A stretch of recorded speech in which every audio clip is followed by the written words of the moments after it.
Gosh, it's hard to talk. The heat is so oppressive this afternoon. It is like an oven out here. I reckon we're sitting in about 42 degrees, well over 100 and something. We're in a hot summer's afternoon this afternoon. Welcome to WildEarth. And of course, most importantly, welcome to Duke Game Reserve this afternoon. Hi everybody, my name is Mark. And apart from these bumps in the road that are interrupting my opening address, welcome to our safari this afternoon. A very hot afternoon. I can't tell you how hot it is because it's hotter than a Texas summer.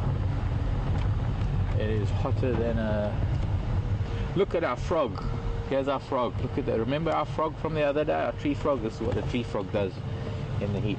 Remember the brown with the markings, the lovely mottled brown, light and brown. It's exactly the same tree frog in exactly the same tree, and I'm hoping that we can find it every now and then. I was meaning to, but of late we've had some lion here, and every time we come past I get distracted by the lion and I forget about the frog, but I think I could be forgiven for that. Andrew is on camera today and Brian is back in final control, and this is what a frog does when it gets so hot like this. It goes almost white, and that is to help reflect the heat and retain moisture. And this morning, funnily enough, I actually came past it and saw it, and it was brown and mottled like we had it earlier. It was facing the other way because we had a wind coming in from the north, but we've had a 180 degree turn today. Also this morning I felt a pressure change in my ears, so there's definitely an atmospheric pressure adjustment that is bringing in probably this high pressure system that's bringing the heat from the low pressure that had the cold from the last 2 days, this new moon rain that we had. And this frog is feeling it, and this frog is now turned to face the wind again, turned 180 as well, facing this really hot dry wind that's coming in from the south that I'm hoping is going to bring some relief.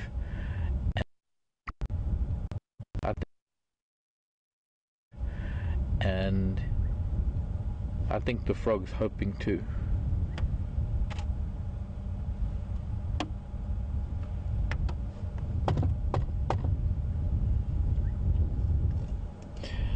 Brian's in final control, so the thumb's not busy today.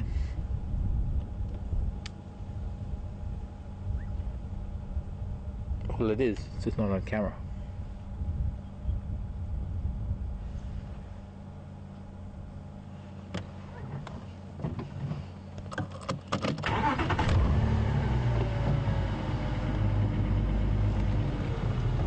Bye, frog.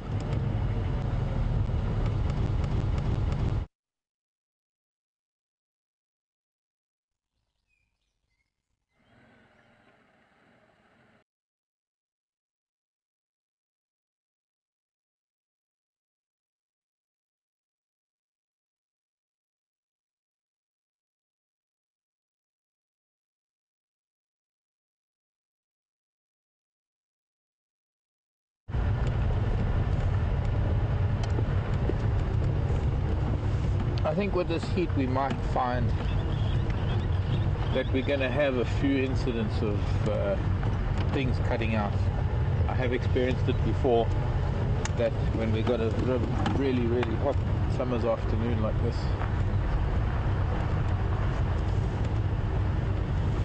that sometimes some of the equipment just can't handle it. I'd say that 90% of the stuff that's on this Land Rover should be in an air-conditioned studio or air-conditioned van, closed air-conditioned van running off of each their own power systems. But here we've managed to condense it all into an open vehicle, and we're driving through an oven that I don't even think Nevada or the Sonoran Desert could match.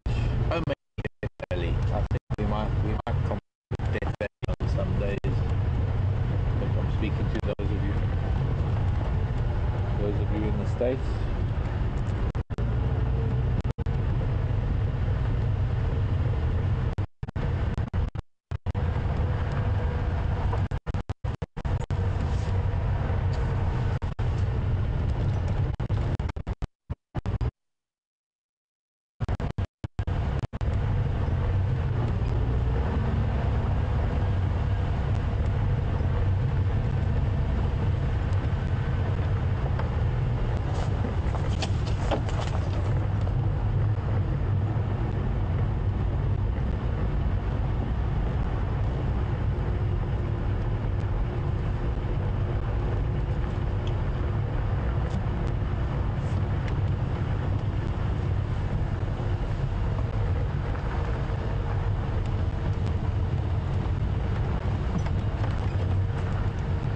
Today's a day we're going to have to look for other little things, because there's not going to be an animal, rather a mammal, moving much in this heat. I think most things that we've been witnessing, or everything that I'm watching lately, has been bulking up on vegetation, probably in anticipation of kind of meteorological events of as possible to get it sorted and get you back in the vehicle with us. I'm going to go over onto Bolter's Nest and onto Central.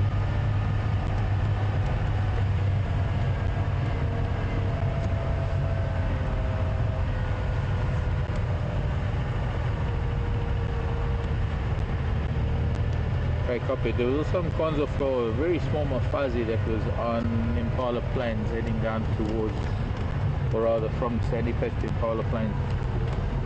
Hi everybody, so, excuse me. Sorry, we're just using the opportunity while we were trying to get our signal back to just chat to the rest of the crew that's driving out there today. Well, not our crew, but Juma's crew, Paxton, his guest. He's going to go and check Treehouse Dam and follow up on some leopard tracks that might have been at Philemon's Dip, or this. I think by the sounds of things it was that somebody reported seeing a leopard there, and he hasn't found any tracks yet.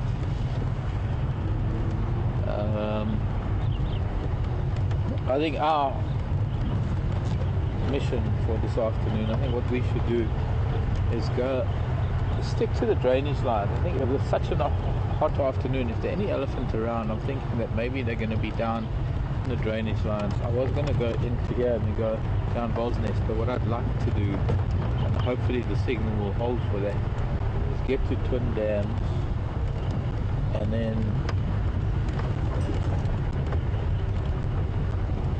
well, I wonder, maybe I can do it another way. I was going to go to Twin Dams and then come back along the riverbed and then go up towards Buffalo Dam, but I think we'll do it the other way. So let's go to the river now today. It's really, really hot out here, and so the tops of the ridges, not going to be much up there, and that a lot of animals are going to be seeking a little bit of coolness down in the riverbed, and that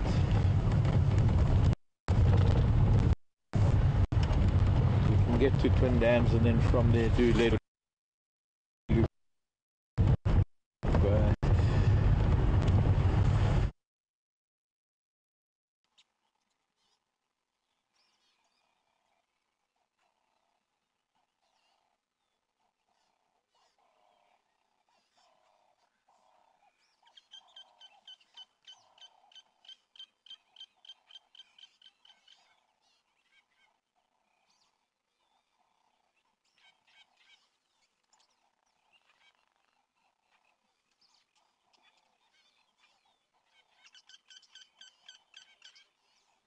Hello everyone.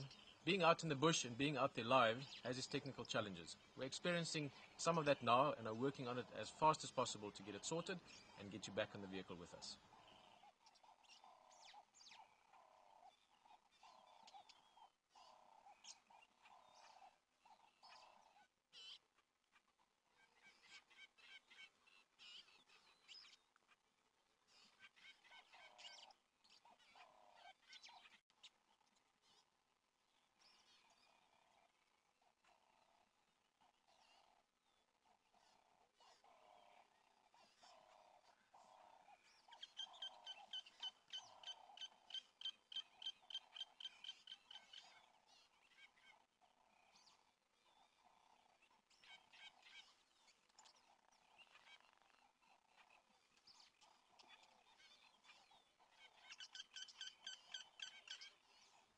Hello everyone.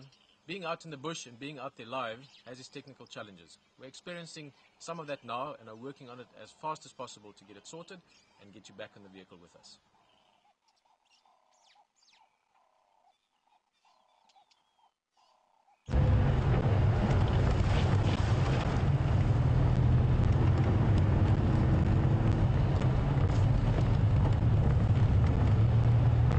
I'm hoping we can keep things going for the time being.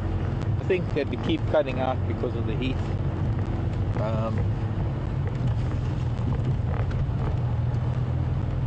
We have these so many components, and sometimes just with the I don't know, I guess your Alex needs to know, but I'm hoping that it's not going to last long. Part of the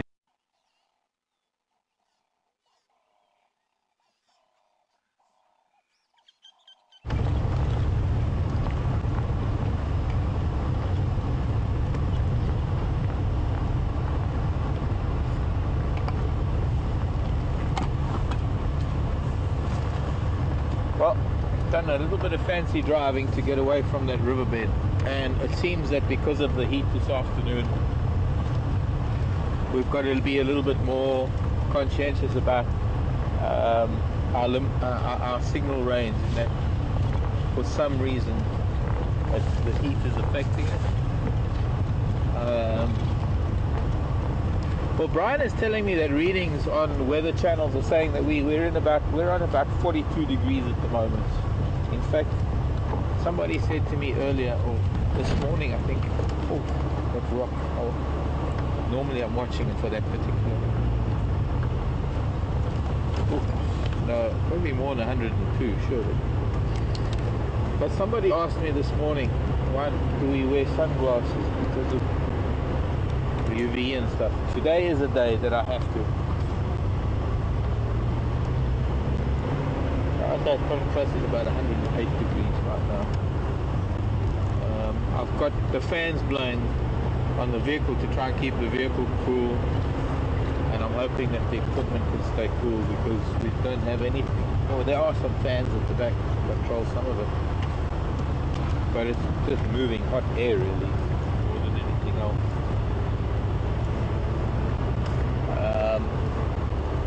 I can't remember. I did have hot days like this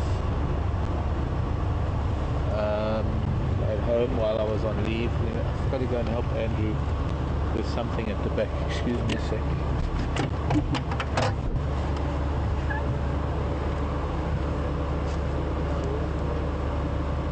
If you do a loop, if you do a reverse, then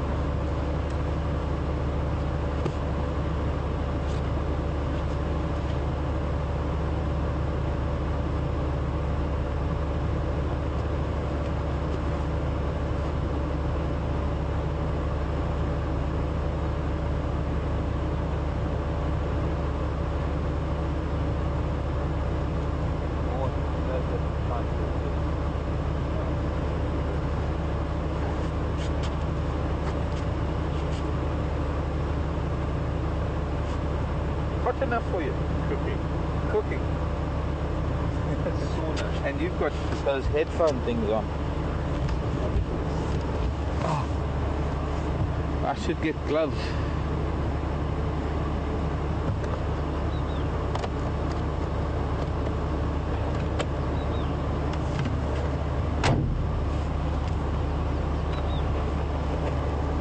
This is kind of fun because today of all days we got to find something else to talk about, because I don't think we're going to see much for the next hour or two with this heat.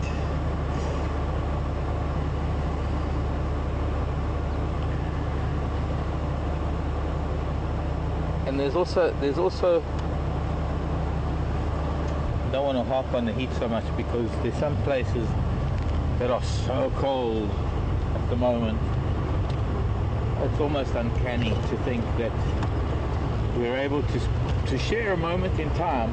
We're able to sort of be in the same space together. You're watching where you are in the Northern Hemisphere, whether it is in Europe or in the States or in Canada or even in Japan, somewhere in the Northern Hemisphere, and you're in some serious cold weather, and we are probably hitting one of our hottest days of the year today. Well, 42 is not too bad. I suppose there's some places that can get up to sort of higher 40s. But today is a day, unfortunately, I do need these things, because that is a burning sun out there.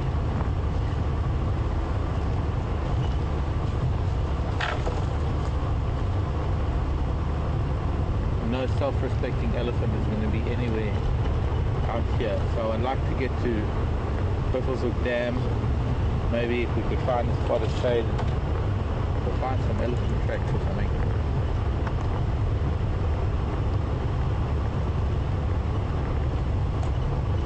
What about the hyena den? The hyena den is going to... It's probably going to be... It's a good question actually, Andrew. But it's probably going to be quite hot inside the den. I think most of those adults are probably going to find themselves a mud wallow during the day today. I wouldn't be surprised if we went to a dam and we found some hyena wallowing in the water. The steering wheel, where I haven't touched it for a bit, it's cooking. It's like I need oven gloves. But I'm a bushman, I can handle it, because I can pick up hot coals with my hands.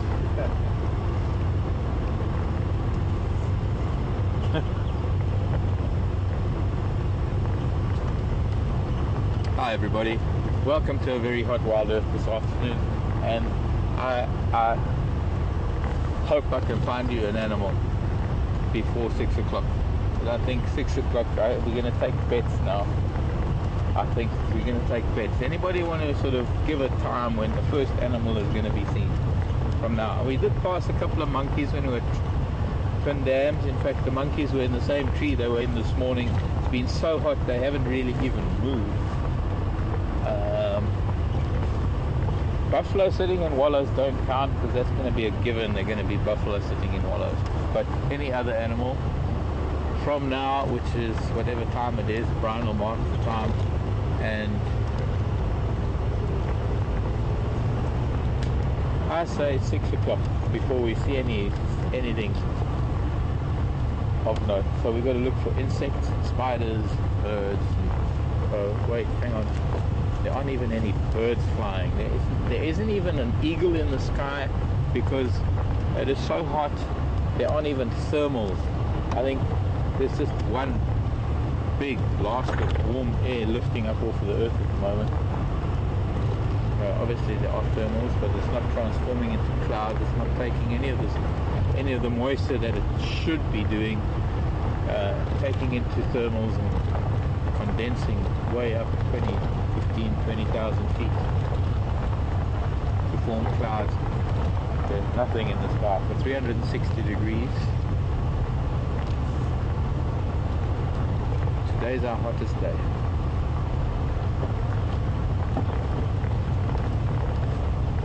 Try turn it down a bit. It helps to keep the engine running smooth if we're on a very hot day. If you're ever living in a hot climate and you're driving a car that has a potential to overheat, or there is a tendency for well, it's always best to actually drive with the heater on. Although I don't have the heater on, I just have the fan on. If I'm noticing that the temperature of the vehicle is starting to get a bit too high, I might actually have to put the heater on, because what that does is it draws water heat out of the engine and it blasts it away, and it of course brings in, it's not cool air, it's just a lot cooler than the boiling temperature that the air is around where the water is boiling. So it's not necessarily cool air, it's just cooler in temperature. And that's all that engine really needs. I just saw a big bird fly into the tree.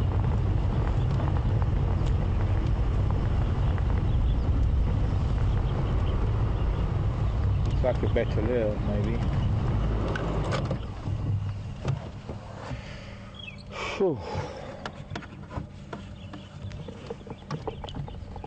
Sounds like still a lot of wattle starlings about. We're back in the east.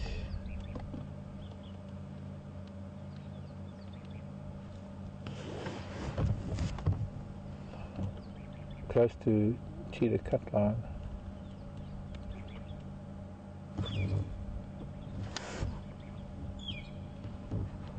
Magpie shrikes calling. That's their call when there's rain coming.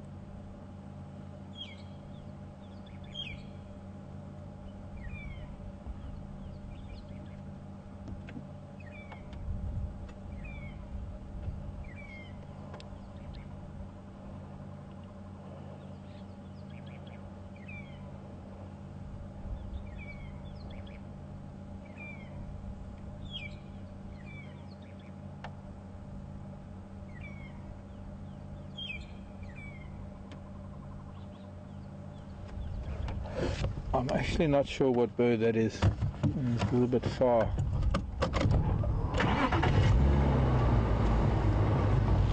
We might see it a little bit better as we come around onto Drakensberg.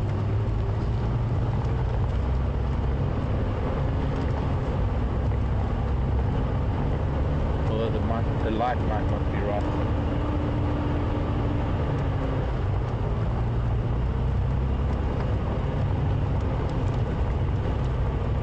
So I think we could treat this afternoon in much the same way as we could treat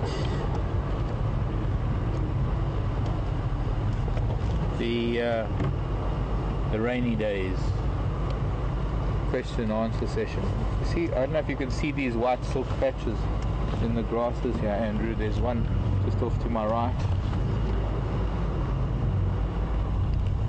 I think this is panicum, one of the panicum. Sure, something's not making a good noise. So that is like a silk purse, and I was asked a little while ago, a couple of weeks ago in fact, about the jumping spiders, because we had a jumping spider on the dashboard and it actually caught a fly, and what the jumping spider nest looks like. And that's pretty much a jumping spider nest. Might not be the same species that we had on the dash, because there's so many different salticid spiders. That's one of them. I think I can see another one actually, come to think of it, here in the grasses. That looks like that's, yeah, there's another species over there, but a slightly different nest.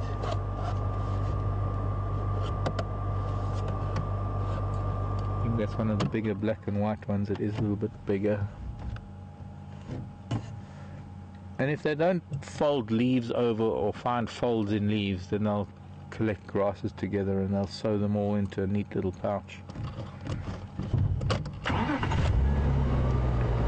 But this is the time of the year when the jumping spiders, the females, are finding nesting spots,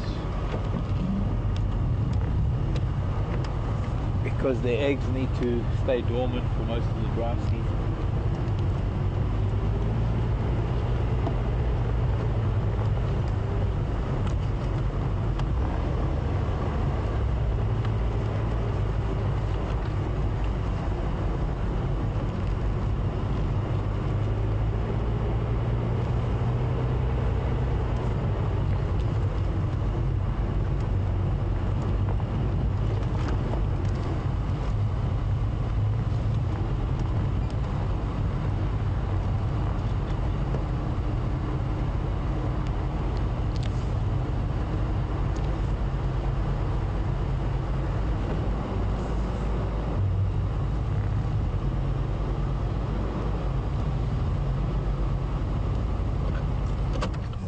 Up to the eagle now.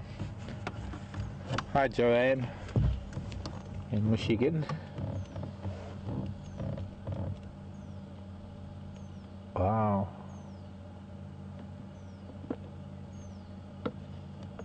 He thinks a little Wahlbergs.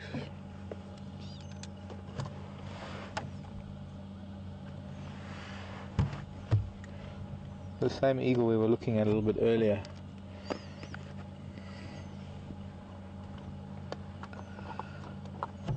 Very interesting question from Joanne in Michigan. Jam.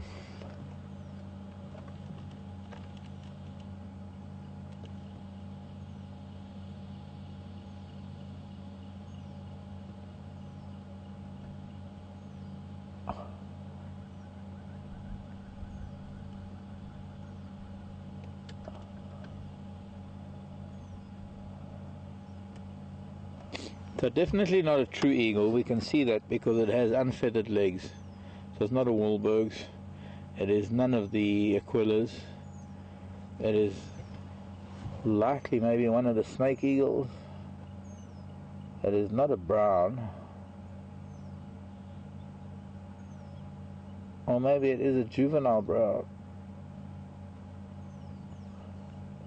I'm afraid I'm starting to wonder myself. See, every now and then you get these mysteries, intermediate varieties, or an intermediate phase between juvenile and adulthood.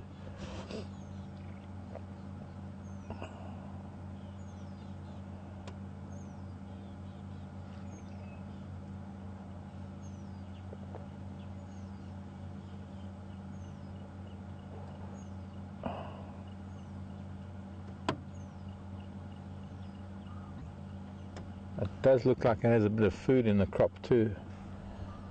Probably a little snake or something.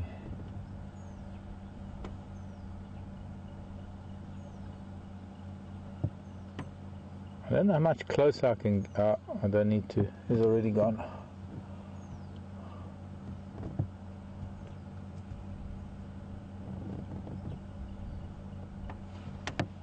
And I'm guessing that maybe it's a juvenile black-breasted snake eagle, but I can't be sure. It's not a brown snake eagle, but one of the snake eagles, and definitely a juvenile, not a bateleur, and not a brown. So I'm guessing something like a black-breasted snake eagle. Joanne was asking a question about cheetah and their claws, and is it an evolutionary adaptation that cheetah have adapted to not have retractable claws, and are there any other cats that do have non-retractable claws? Cheetah have actually got protractile claws. In other words, they can extend their claws, but they can't retract them fully like a domestic cat or a lion or a leopard. And Joanne, you're right, it is exactly that. It is an evolutionary, or it is an adaptation to their lifestyle and their hunting method and their hunting technique, which is extremely high-speed hunting. Wear my sunglasses out my head. Sorry, but I've got to look into the sun. It's really hard.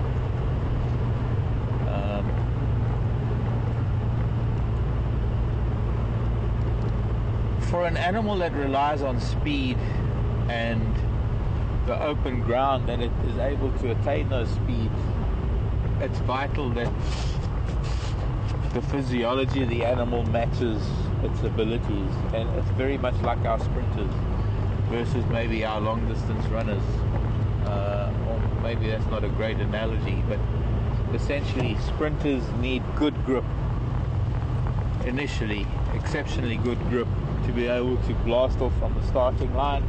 In the case of a cheetah, when it wants to initiate the hunt, it's got to be able to reach a speed very quickly that is faster than its prey, because invariably the prey species, as soon as it starts to realize that it is being hunted, is going to take off at maybe even a faster speed initially than a cheetah. But it won't maintain it, and as it runs, it slows down. But the cheetah needs to have that little advantage that it needs to start the run before the prey does. And to do that, it needs the equivalent of a sprinter's spikes on its run, on his or her running shoes. And I suppose that is why it's been an adaptation, or I suppose an evolutionary adaptation. It's hard to use that word evolution and evolutionary without maybe stirring a few things, but all it really is physical adaptation to certain or conditions and circumstances that require it. There is no need for a cheetah to stalk quietly. It is never going to get that close to its prey, the same as a leopard needs to in relatively thick bush, where there are going to be leaves and sticks and all sorts of things that are going to need stealth, and that are going to need these retractable claws that leave only the pads to, and when they walk with the pad on the side, and then they roll it down. And we taught that in the army. In fact, when we're doing patrols, we taught to walk in a way that you put the side of your foot down and you roll it over. You don't just walk flat-footed because of the noise that it makes. Sorry, the noise. And so cheetah don't need those sort of finer details. They just need to blast off. They need to take off fast, and they need to maintain that. And just like the runner's spikes do on a runner's shoes, cheetah need those claws. So they have these permanently fixed claws that can be extended, especially when they get close to their victim, and with the front legs, because what they need to do is they need to just reach out, strike and hook the victim and trip it enough that it can fall, and very often at the speed that they hunt the prey species.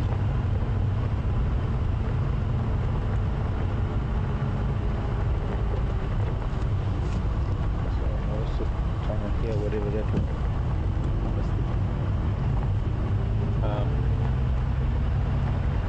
But they'll extend their claws during the hunt just enough to throw their prey off, and it rolls and maybe breaks its neck.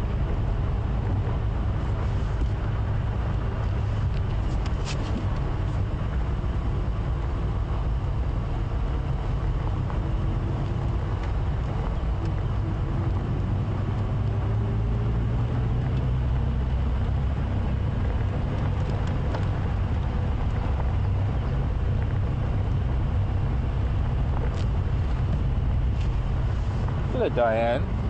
Diane from central New York State. Should I hazard a guess? Say something like Syracuse, central New York. Is it? Anyway, hello, Diane. Good to hear from you in New York. And here we go. Ellie. Right off. Hoping we can find some ellies towards the visit there. But Diane wants to know if there are any other animals that happen to change, like the tree frog that we saw. And obviously the chameleon is excluded because we all know that the chameleon can change color, so that's, I guess, excluded from the discussion. But yes, geckos, there are a lot of the geckos do the same thing. The tree gecko, the tropical house gecko. Strange enough, there's this species of gecko.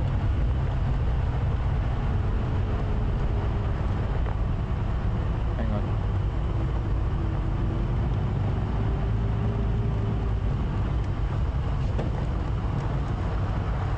Hang on. That's better.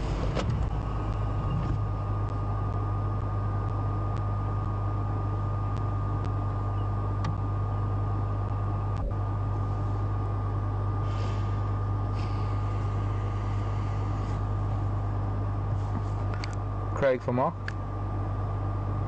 Oh, wrong radio. Oops.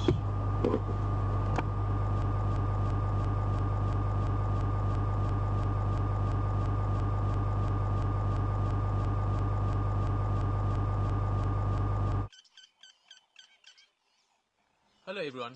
Being out in the bush and being out there live has its technical challenges. We're experiencing some of that now and are working on it as fast as possible to get it sorted and get you back in the vehicle with us.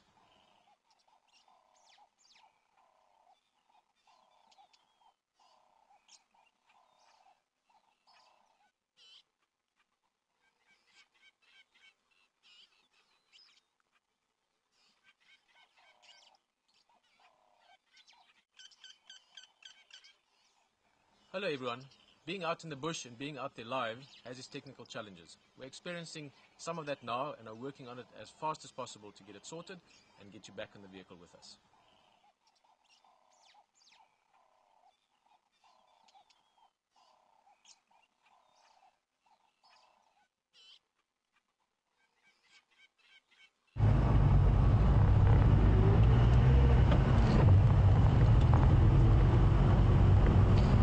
Sorry, an interruption there because I had to find out. Guys do have a leopard, but I thought it was accessible, but it's not. It's on Torchwood, and he or she, not even sure who it is at the moment, is up in a tree. So a button on my toe. There's petrol.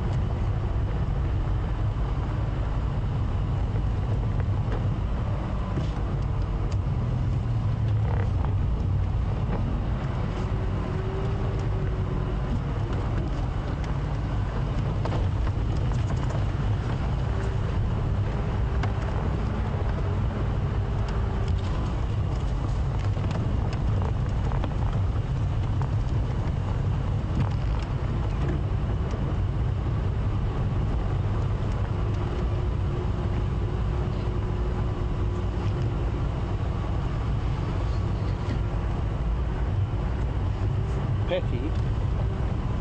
Hi, Patty. Michigan Patty. Not New Jersey Patty. Michigan Patty. Minus 20 degrees Celsius in Michigan. I'm not surprised. You've got lake, that huge lake that's just blowing icy air for the lake onto you. I was in Chicago in 1996, just after a blizzard.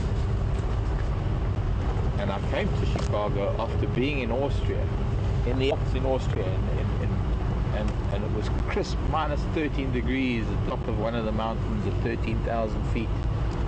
Something, I don't know, there was something about the 13s that day.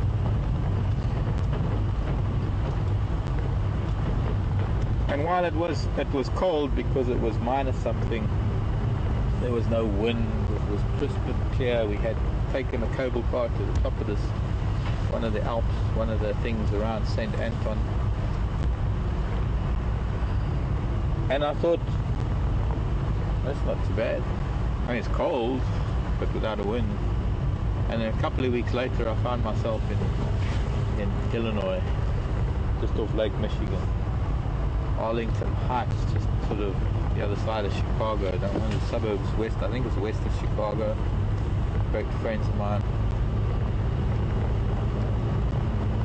that lived there at the time.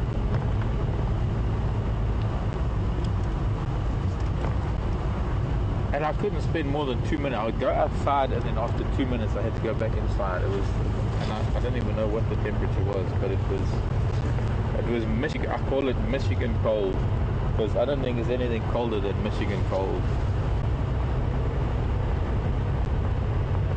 I feel for you, Patty. I feel for all of you that are experiencing your winter. I have enough of a hard time, and I don't even get to anything below really 5 degrees Celsius here. So, and that's got to be what, 40 something Fahrenheit. So you could imagine that anything under 60 degrees Fahrenheit for me. I'll give you an example. Today, this morning, I had a t-shirt, I had this shirt, I had my Puma jersey, and on top of that I had this big fleece Columbia thingy that's Sally sent me in New York, and that's like a duvet. It's like wearing a duvet waistcoat,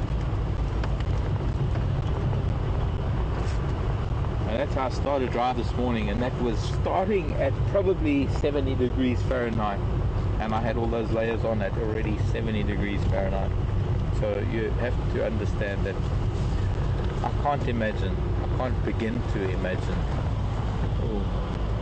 what it must feel like. Oh, there's so many elephant tracks. There have to be elephants in the Buzzell Dam. Because if I was an elephant right now, I'd be swimming. I'd be head underwater, tail in the air, trunk used as a snorkel. I'd be underwater for the rest of the afternoon. And I can only hope that that's what we're going to find. Baby elephants even that have been here. Although these tracks are not very fresh. But there is some indication that they're coming down here to the dam. Maybe on a regular basis. The bee-eater, European bee-eater. I saw a carmine bee-eater before we started the drive this afternoon. And even if we were alive at the time, there wouldn't be much to see because it was looking into the sun on a telephone wire, actually a power line.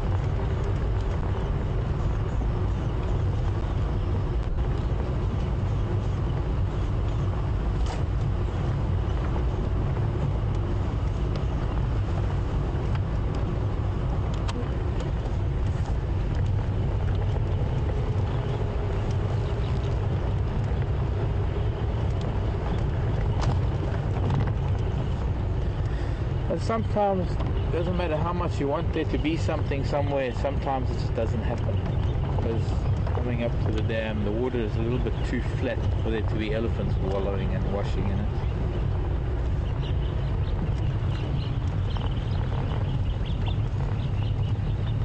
But maybe a couple of hippos.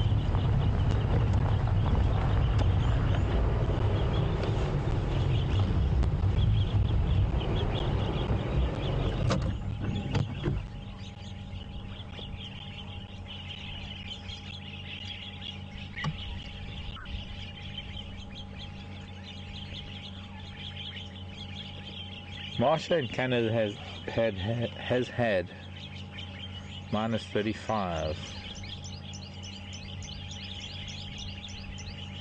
That's inconceivable. I mean, I'm ready to just go and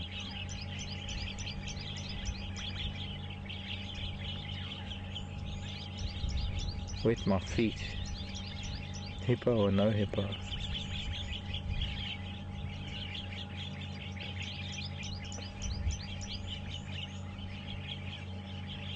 What I would love to do is just go and run and crash into this water right now, albeit full of elephant and hippo and buffalo and other things.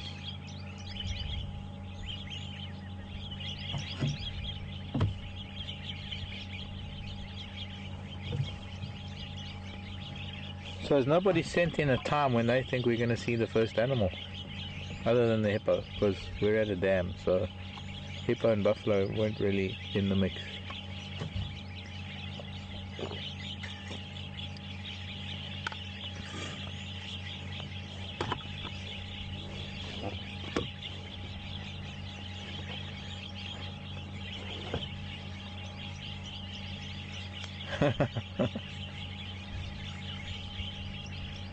Okay, so some people have sent in times. I just hope that we can remember all those times so that when we do find something.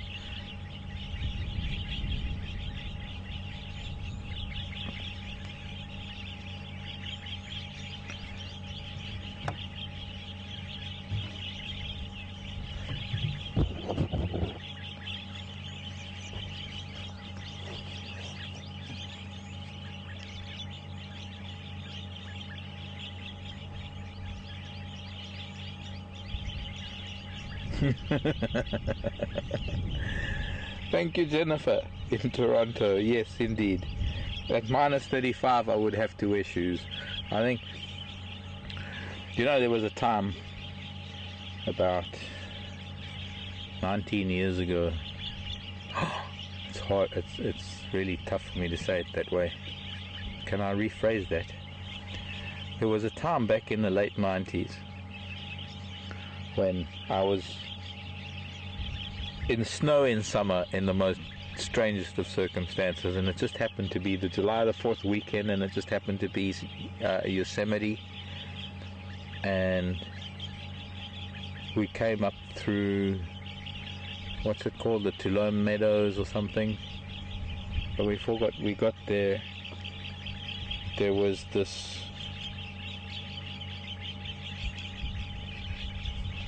unreal, or rather surreal circumstance, that it was a wonderful summer's day, as it can only be in North America on July the 4th weekend, and yet there was snow, and I was wearing shorts, and in fact pretty much almost identical to what I'm wearing now, barefoot and everything, and I thought how great it would be to run around in the snow barefoot.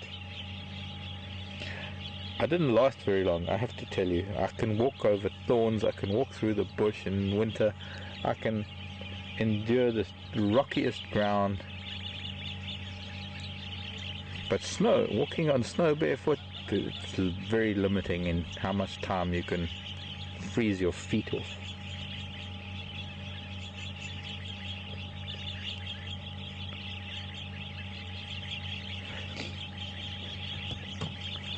So I just want to bring attention to something. I've never really thought of what the purpose of things are until maybe the purpose reveals itself.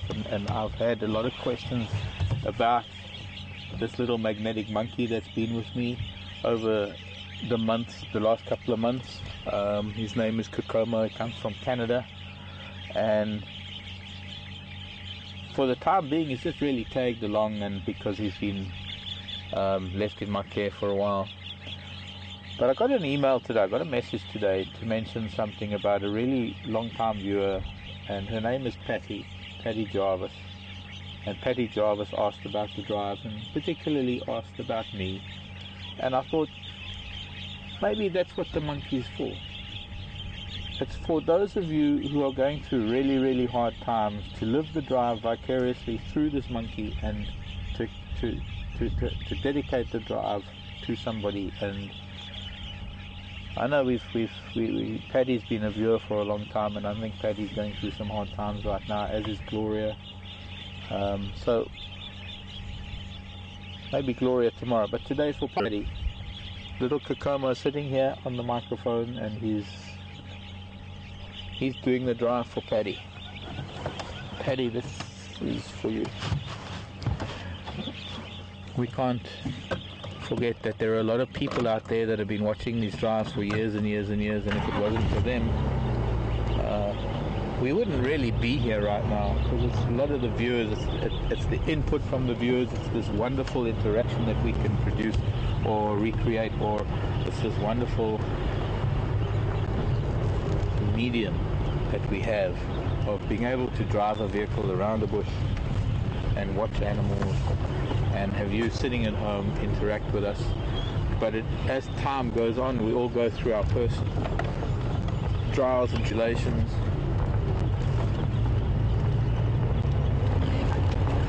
And for a lot of people who've been part of this for a long time, that have helped it be what it is,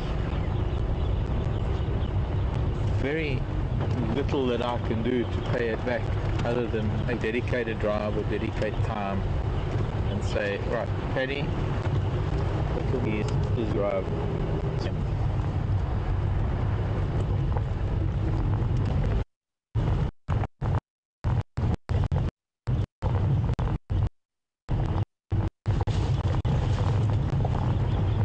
And offhand, there are a number of people I can think of who I should dedicate a drive to already, just from knowing our viewers. And I've never met any of them. We've only ever talked through Facebook and through emails, and perhaps most importantly through the questions you've asked over time, and this wonderful relationship that has developed because I get to know over time those of you who continually ask questions, get to know a little bit more about your personality. I can never know you truly until we meet, but I can get an idea, and certainly the idea is always that we are common. We're souls of common goals, I suppose.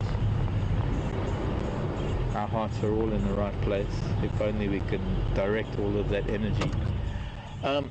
Just quickly, I want to show you an insect before he flies away. It's just landed on my dashboard. Oh.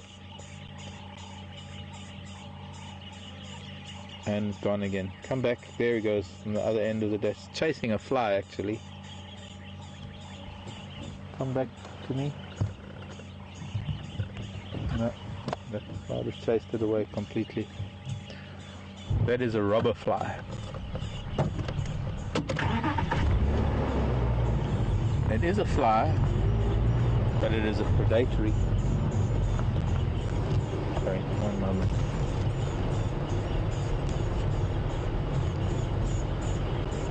What is the fuss, birds?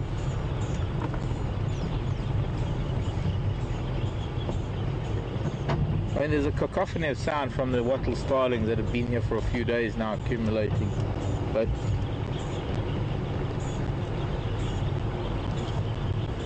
there are other birds that are alarming.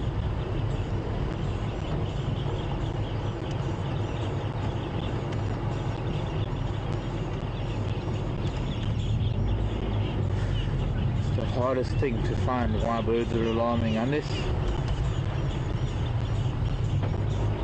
I see it. And as soon as I try and drive away, they get a little bit more intense. It's like they're saying, wait a minute, there's a problem here, we need your help. But I can't help you because I don't know what it is you're shouting at, child. Okay, so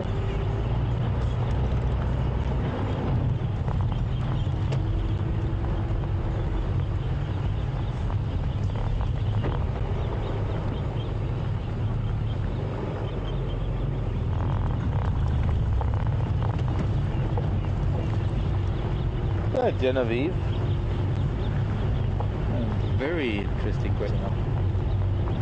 What birds? Turkey? What turkey vultures? Or turkey? Some maybe is it wild turkeys? But Genevieve was saying that there's some birds that defecate on their legs to keep cool and stuff. Are there any birds here in Africa that do the same? And there are actually.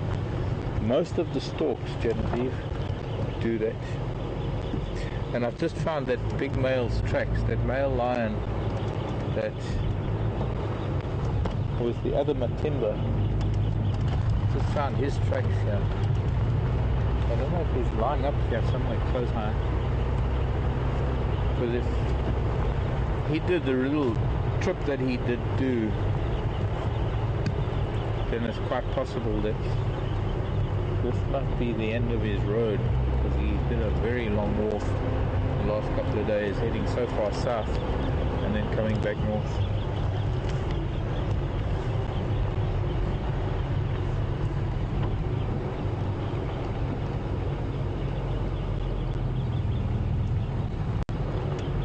So I need to look very carefully to find some tracks, because I'd like to maybe find him if it's possible.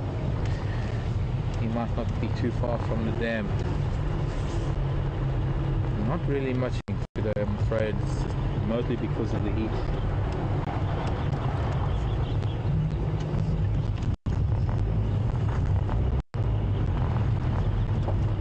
And all of these birds that are, they're not quite alarming, but they're just making a noise.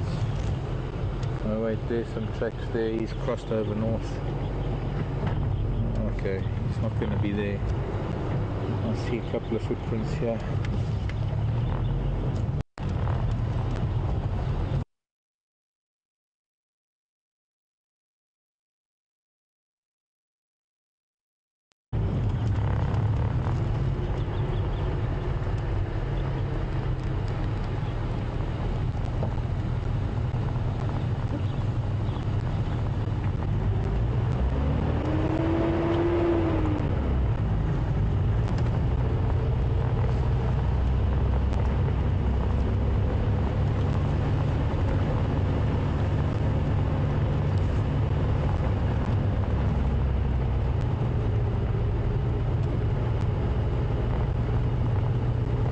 Hello, Clancy. Clancy in Ohio. Hiya, Clancy. Nice to hear from you. What am I wearing around my neck? Adam actually gave this to me recently. It's a little clay disc with an Ellie on it.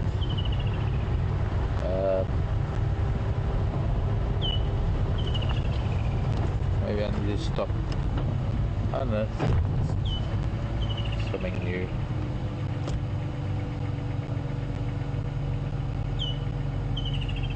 Just a little clay. It's not just a little anything. It's a. Anyways, Adam, my friend Adam, gave it to me recently, and since I lost my geckos, my bone gecko that I came back from East Africa with, that I wore originally, and then after that I had another little gecko which broke off, and then there was that lion claw. I found that there was a lion claw that I found in the Majingi lands. After they killed one of the Styx females, I found a lion claw in their dung, and I'm pretty sure it came from one of those Styx females, and I made an elaborate little thing for it, and I used to wear that lion claw around my neck because it was very special to me, because we were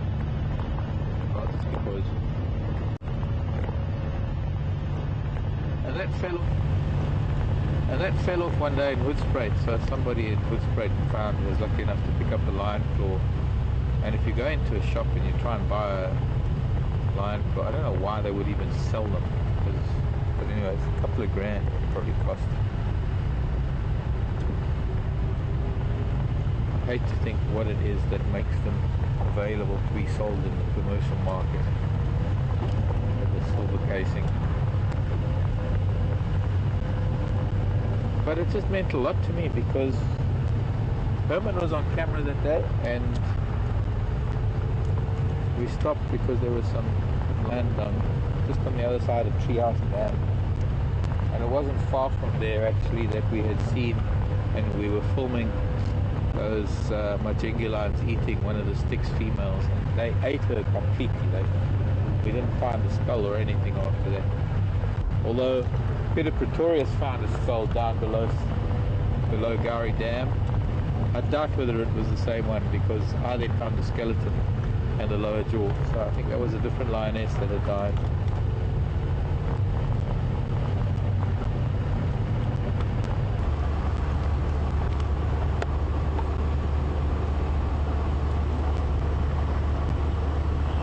Welcome back, everyone.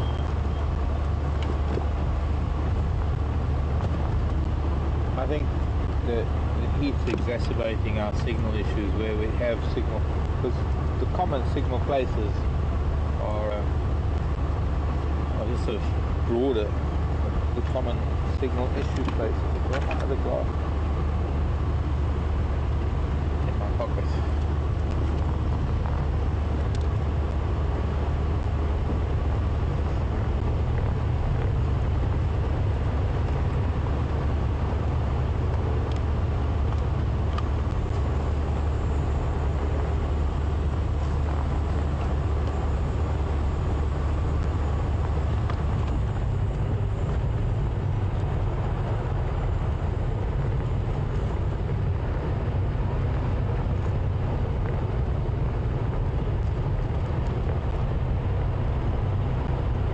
I'll try my best to stay within signal range now, because we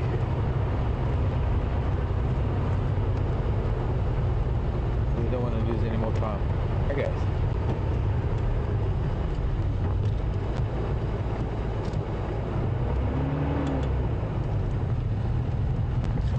Sandy wants to know if we're going to see Jigger again. Jigger's taking a break. At the moment we have a stronger signal from Wendy, and so we're only using Wendy, this vehicle. Jigger,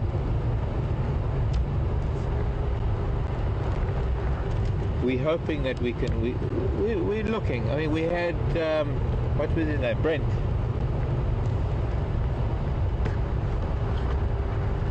We had Brent here that came for a tryout, came to have a look, and he was great. I actually got to know more about Brent sitting around the fire that evening having dinner than I did just watching him on drive, because I came back from leave to actually try and get to see him on drive.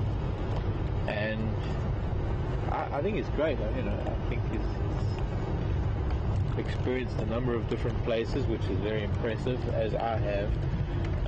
In other parts of Africa, he's even been to bits of West Africa, Gabon. Always something good, because it increases the amount of experience, or rather it broadens the mind, rather than somebody who's only ever just been to the Sabi Sand or Kruger Park or something. So I'm hoping that things can work out, that we eventually get to having two presenters again. It would be nice to see Scotty coming back as well, and coming to do things. But at the moment it's just the three of us, and for now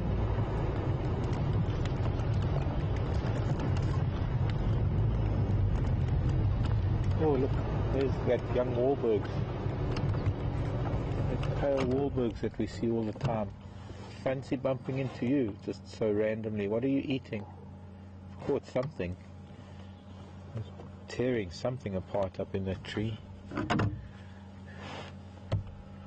Maybe even just a small bird.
I think there are a few feathers up there, so I think it's a small bird.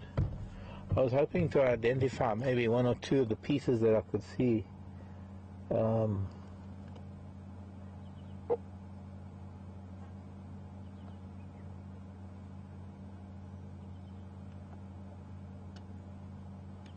Whatever it is, it's relatively small. And Wahlbergs are notorious bird hunters, but not exclusively.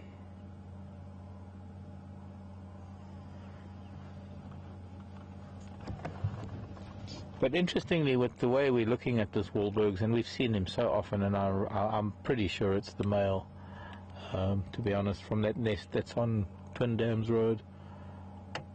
And often you hear me talking about the snake eagles and the true eagles, and how the snake eagles are bare-legged and the true eagles are feathered down to the feet.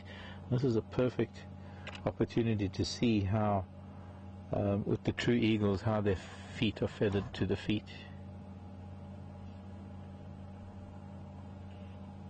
Their legs, rather, feathered to the feet. That was too much of an alliteration.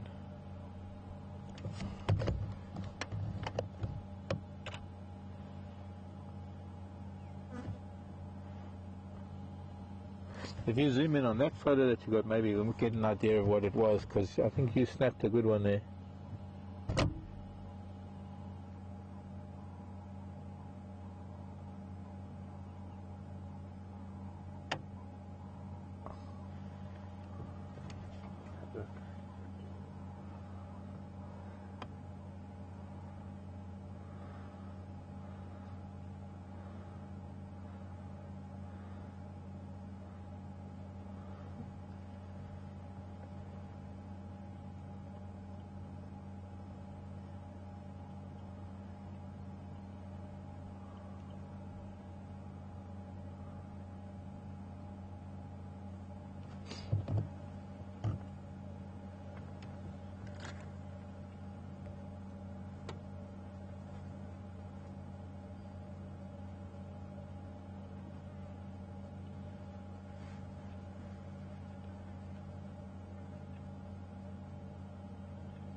Oh my word. That is a yellow-throated plated lizard. I've just seen it.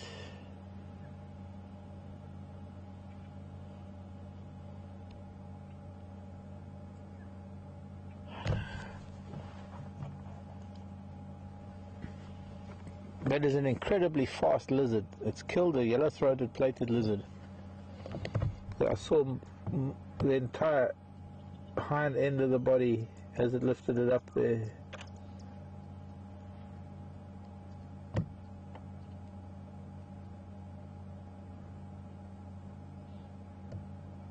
I can see its crop is pretty full at the moment, and you see that when you go, yes, I'm going to make a bit more space. Thank you, bird. Luckily we went underneath it, but the crop is actually not quite underneath the throat, it's not quite underneath the beak, it's lower down on the neck, where the neck sort of joins the body is where the crop of the raptors are, and when they eat, the crop fills up with all the stuff that they eat. So sometimes with vultures and eagles, when they fly off from somewhere, you can actually see whether they've just been feeding, because the crop is full. And well, all birds have a crop, really. It's a pre-digestive mechanism, for want of a better phrase. There's the tail. Oh, look, almost like a snake's tail. There it is again, just hanging down from the back of the left foot.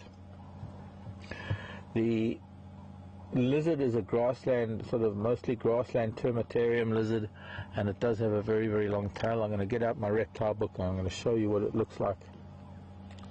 There was a rather strange circumstance a couple of months ago. Jason was on camera with me, and we were talking about plated lizards, and I was saying I don't think that the yellow-throated plated lizard might occur here, because there are the There's the rough scale plated and the giant plated and the tawny plated, and they're some of the biggest lizards that we get here. Apart from the monitor lizards, they're far bigger than the agama lizards.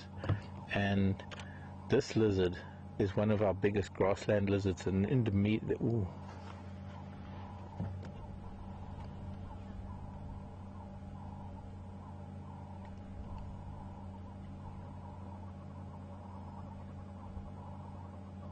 He was actually holding it. I'm very impressed that a Wahlbergs could get something like that, because he must have been sitting in a branch for a long time. He's carrying it again. There's a beautiful long tail of the lizard. Now, some of the relatives of these lizards are the seps and some of the grass lizards that actually have bodies of snakes. Their legs have become almost vestigial because they're able to work their way serpentine-like through the grasses, and that their legs can only be a hindrance. So for some of them, they've actually lost most of their limbs. Or rather, let me rephrase that. That might come across wrong.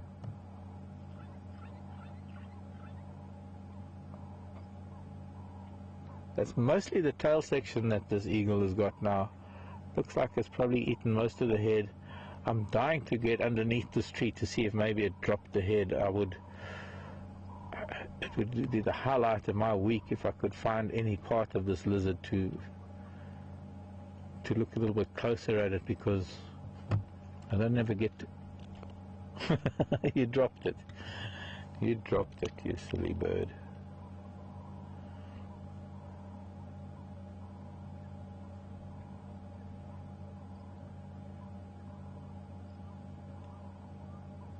So I'm going to have to take it to another tree now.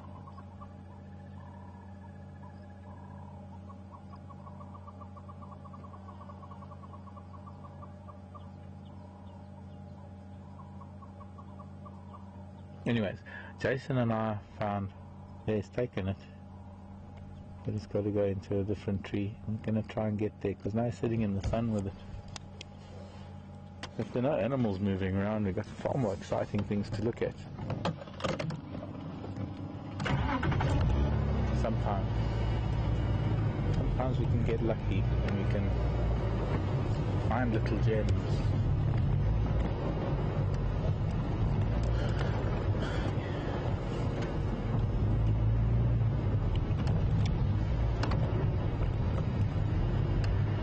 If we could consider that this eagle is almost like the cat of the eagle world, the cat of the raptors, the leopard of the feathered,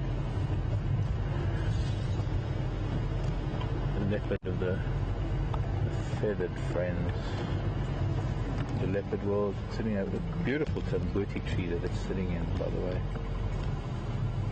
But unfortunately, we're not able to see its talons now.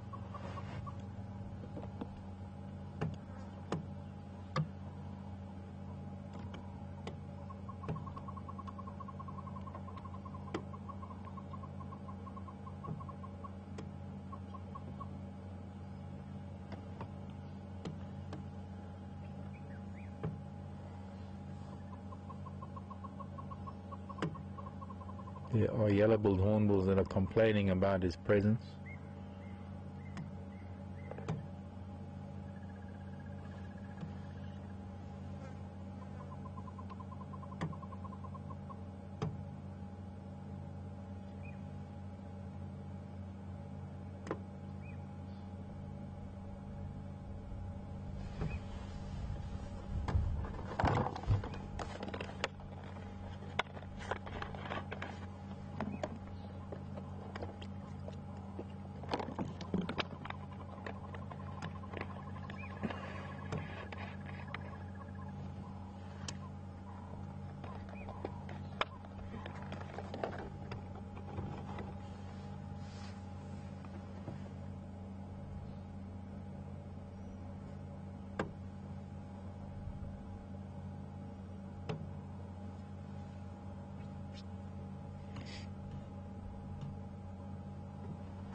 Come on. Oh, did he drop it again? Wings caught in a branch. That's how you damage your feathers, child. I wonder if he dropped it again.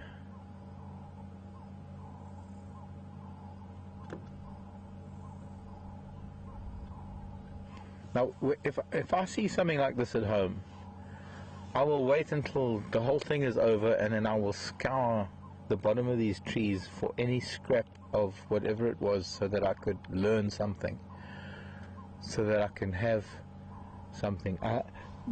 This is a lizard species that at best you get a 1 second or a 2 second glimpse of it. It's one of the reasons why we've never been able to catch them on camera. Occasionally, if I'm lucky, in Salati when I'm there, because it's so rocky, I'm lucky enough to get maybe rough-scaled plated or giant plated or tawny plated lizards and flat lizards basking in the sun before they scamper off for a couple of seconds. But there are so many species of lizards that I would love to show you, I would love to find, but it's not in my nature, and it's not in our nature as WildEarth to go chasing after them and lifting rocks and catching them and hauling them out to present to a camera.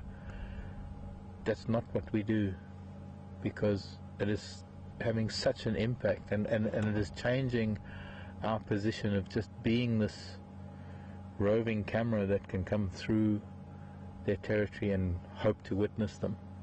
And most of the time, when it comes to reptiles and lizards and things, we just don't really get the chance.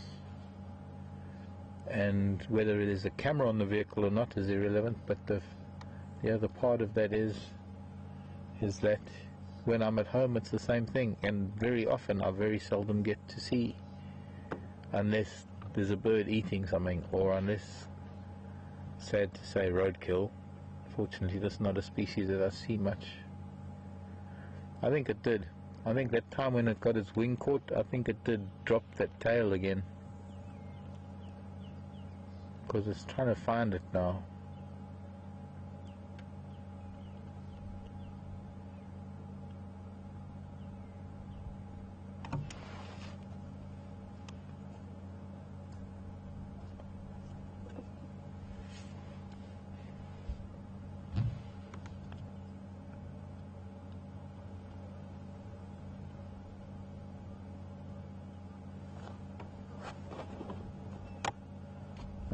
I'm going to get my reptile book out so I can show you what it is that this eagle's been eating.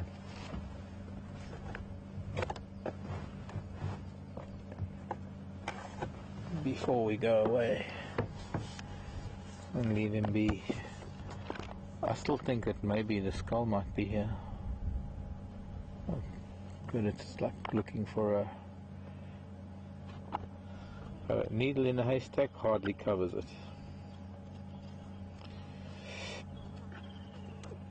Plated lizards. Here we go. Plated lizards.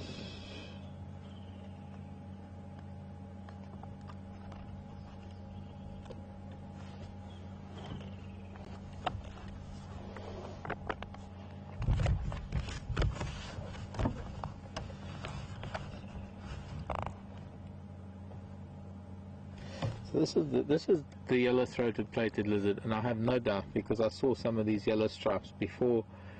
While it was eating, and there were even bits of hind leg, and I think what we managed to, when we got here, it had finished most of the front part and was on the hind legs and things tearing, and what it dropped was from about there down the tail, quite a long tail. What I was telling you about, here on the left, here's a seps. You can see that there, it has one of the seps, one of the sort of grass lizards that have lost their limbs through not needing them much, so they have vestigial limbs. These are other seps. I don't think this was a seps. I'm still convinced because I saw a little bit of yellow, but here it almost looks like a grass snake, but it is actually a lizard, and it's one of the grass lizards. There are some of the grass lizards or the seps that have still have limbs, because they have obviously occupied habitats and things where they still require, like on rocky outcrops and things where they require limbs, and so they still have quite functioning limbs. But there are also other ceps, the long-tailed ceps, which is now also perhaps moving into more of a grassland habitat. The hind legs are almost vestigial. There's not much left there because the tail is probably more than 2/3 the length of the body, and the front legs are probably just there to help it guide it through the grassland. Really weird and wonderful things that happen with lizards and skinks, and how their bodies adapt to their niche that they find within the environment. And I suppose if you don't use it, you lose it kind of mentality. We're going to leave this eagle be. I'm just going to come, I hope I don't disturb him. So come a little closer. He was up there.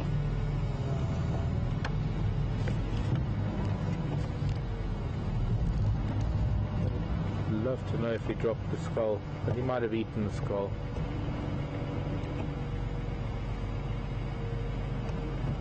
But yeah, like a needle in a haystack. Bye bye, eagle. I guess there was a reason why I came down here, isn't there? Hey Clancy, don't you think so? I think Clancy would agree. The eagle brought me down here, the feathers and all.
Hello Diane in Michigan. Wanting to know if I saw a bald eagle when I was in the US.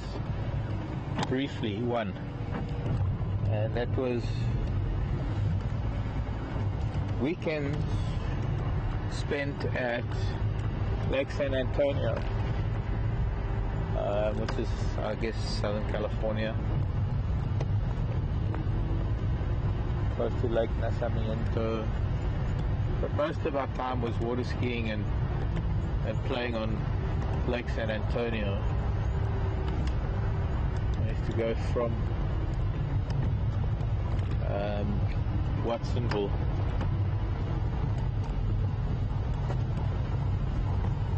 Capitola and Aptos. I was actually staying in Aptos, but we surfed in Capitola and we did stuff all the way around Monterey Bay, and the south of that was Salinas, and then Watsonville, and then Salinas, and then the lake. We used to go to the lake weekends. Y'all are bull.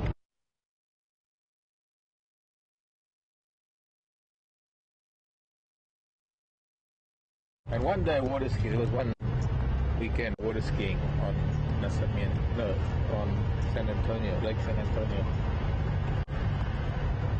that there were bald eagles flying around, but we never got to see them perched, or I didn't, and I only got to see them flying, and it was almost like, oh, that's just like a fish eagle flying, bigger head, but it's like a fish eagle.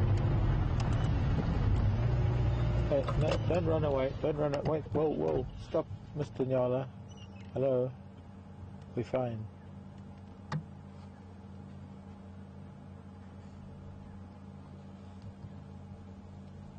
So, first animal, what's the time? And who wins the prize?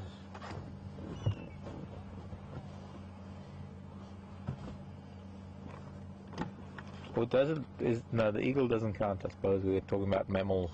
Pipe 34.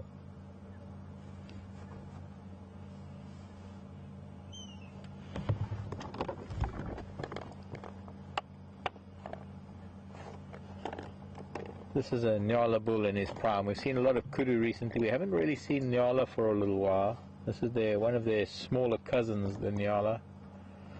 Still got a spiral horn, so they're still considered a spiral-horned antelope. The flies are bugging him as much as they're bugging us today, and it's a good indication that something is happening.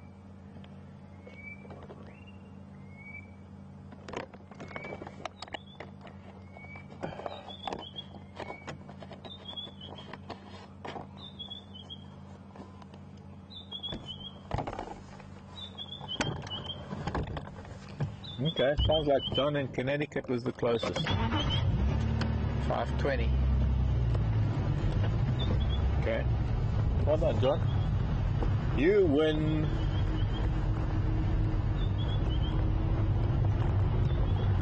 Then I've got to be careful about this because I still owe Arlene a dinner.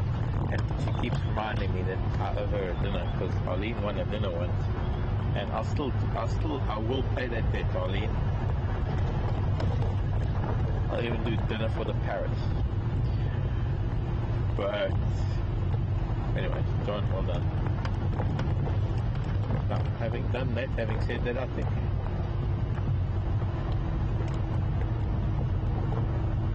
Sharon is also close. That reminds me, Sharon, hi. Sharon in Austria was asking a question earlier, and I meant to keep it in my head. There were a couple of questions that I was hoping to get back to. Yeah, that too.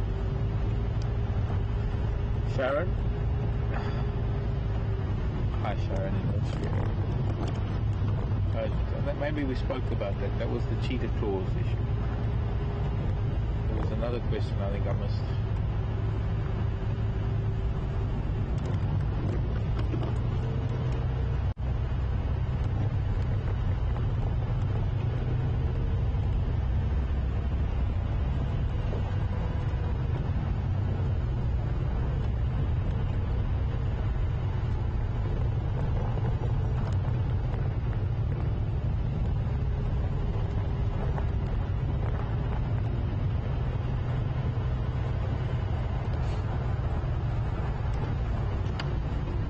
See, days like these.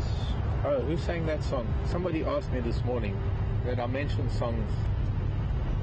And I mention songs because sometimes there's the sequence of words that come to my head. Like now. I was going to say, there are days like these that I just stop and I just wish I could find something for you, and I would stop even if I could look for insects. But then it suddenly triggered, and this is what it does to my mind, is that it's unfortunate that that's the way my brain works, that changes gear so often.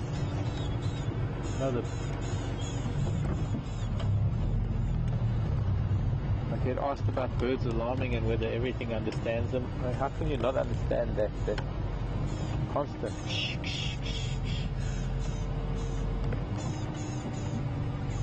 and quite often birds actually will physically show me what it is that they're upset about, but out here they don't. It's only really where I live because they get used to me.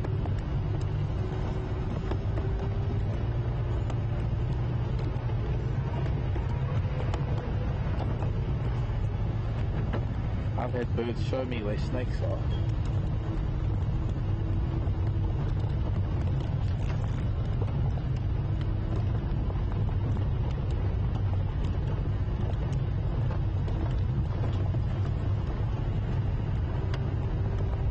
And I did it again. But I was saying that sometimes I just say words and then it sort of brings to mind a song, and I did it now. I was just thinking, and it brought to mind a Van Morrison song.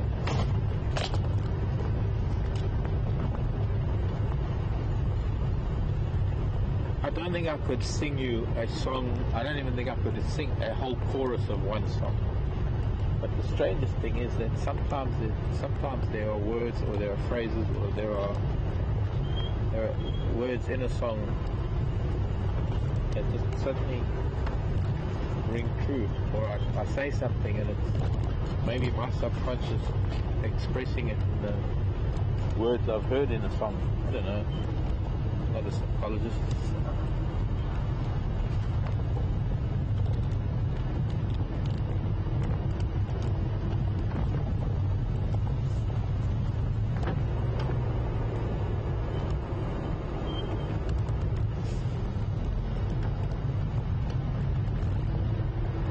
Bright today. We started off with a very bright morning. I should have known that also, with such a clear sky. There's nothing that's going to be masking the sun today, so even as late as it is in the day today, that is still very, very hot, very, very bright.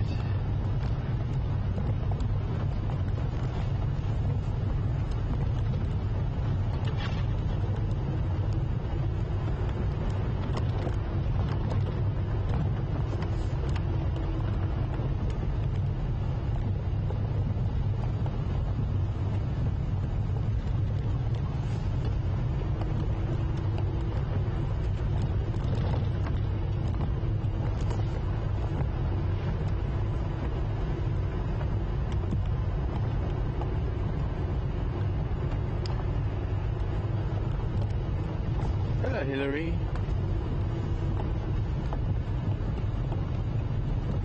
Well, this little mantis just hit my head and bounced onto the dashboard. Little grass mantis. Very special little child. Hillary wants to know what I mean when I mentioned there are a lot of flies today. This morning I felt pressure changes and the frogs changed colour, although the frogs changed colour that kind of is the opposite to what I want to get to, because, oops, tree frogs tend to go white when they're heading for a really dry spell for some time, and one can often rely on frogs. But there are other signs, there are things that indicate some sort of weather change, and a lot of flies are sort of one of those things. It's almost as though their pupation is linked to a change in atmospheric pressure or a change in climate and stuff. Very pretty little mantis this, by the way. Mostly a grass mantis. It lives on the grasses rather than on trees and branches. You can see the color that it is, but also how tight it holds its hunting legs close to its body. If I can just get a blade of grass, I won't dare put my hand next to it because it will frighten it away, but if I could just get a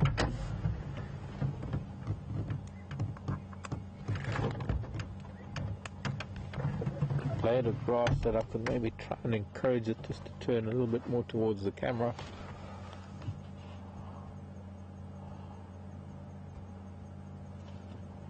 Just a little bit.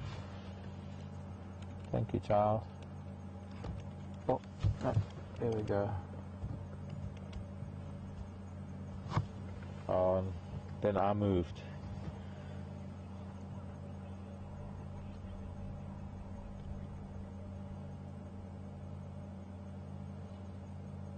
Right, that's what one of the things I wanted. So once it returns to its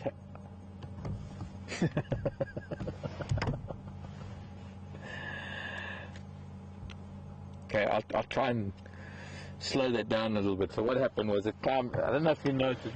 Did you notice how when it got onto the grass stalk, it like closed up and it was almost nothing, but like almost like these bits of grass that are coming off of it, and then it flew away.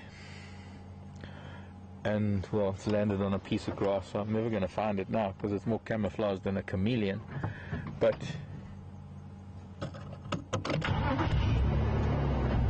moments like that that are better than having a dried insect on the dash, but nice to have had that little mantis. Not the kind of mantis you're going to find on leaves or flowers or things. It is very specifically a grass mantis, and I think it just showed you exactly why it is.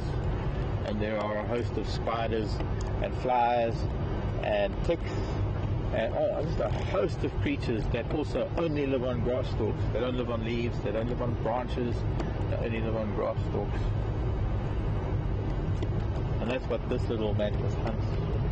But it is so well camouflaged.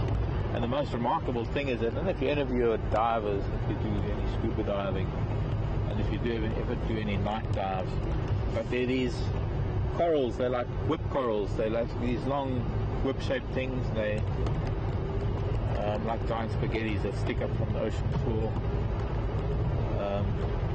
sometimes 6-8 feet long, maybe a bit less, usually. And they have a species of shrimp that live on them that are just so much like these little mantis, and they hunt almost in exactly the same way. And it's just so remarkable that something under the ocean can develop a manner of or a habit or a lifestyle almost identical to a land counterpart that's not even the same family of creatures. That's a crustacean versus an insect. Very just kind of stuff like that that really amazes me. Doesn't necessarily have to be a big giant elephant. That would be nice. And nice butterfly if we can catch it. Inside that spike thorn. Not that one, that's the female. Male is there. I thought it was a crimson, but it's not. It's an orange. There we go.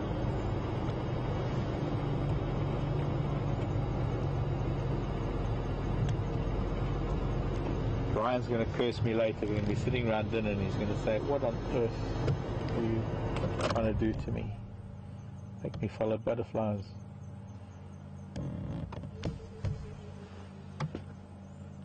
Alright, we can't follow the butterfly. But it's a calotus, it's an orange, one of the orange tipped calotuses. But now, I'm making do. I was asked earlier to have some insects. Here's an even more special insect.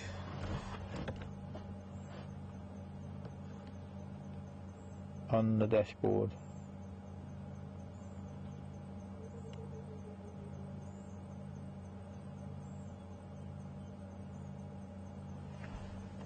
Excuse me, wait, sorry, come back please.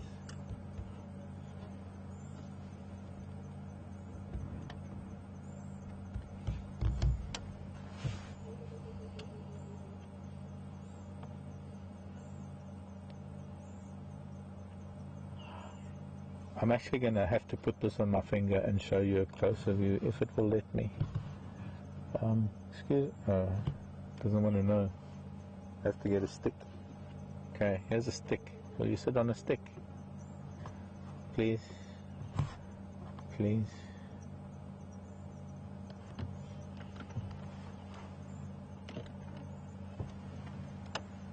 I don't know how close you can get. Maybe.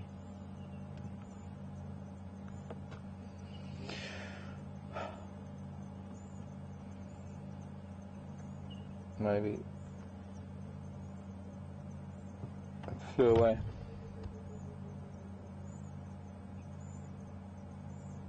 I think that was a fulgurate bug. That was actually a bug. Now I'm going to have to find a picture because I was trying to show you how intricate the wings were. Fulgurate. Not that book.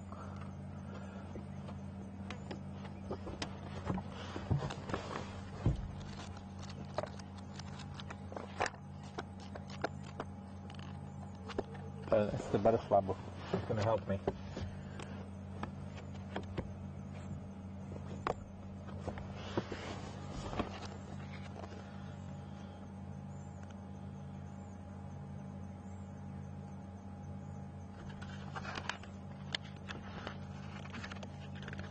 One of the most intricate wing patterns you'll ever see. They are somewhat related to cicadas because they are bugs. They are true bugs. Okay, we're going away from where I want to go. No. No. Tree hoppers and sapsuckers, aquatics. Thing is that everything is called a bug in most parts of the world, but there is actually only one true part of the insect world that are known as bugs.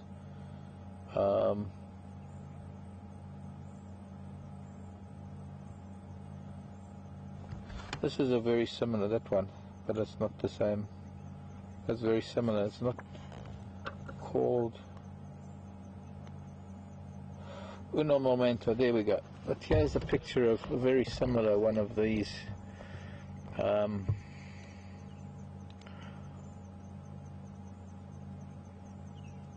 Associated with the twig wilter bugs. This one, it had this broad shield on the thorax, but the wings were more complete than that particular species. I'll have to find it, the exact species of which one it was. But anyways, quite an incredible bug, and it waves like that, pretends to be waving in the wind. So well camouflaged and so well cryptically made up to be able to go about undetected most of the time.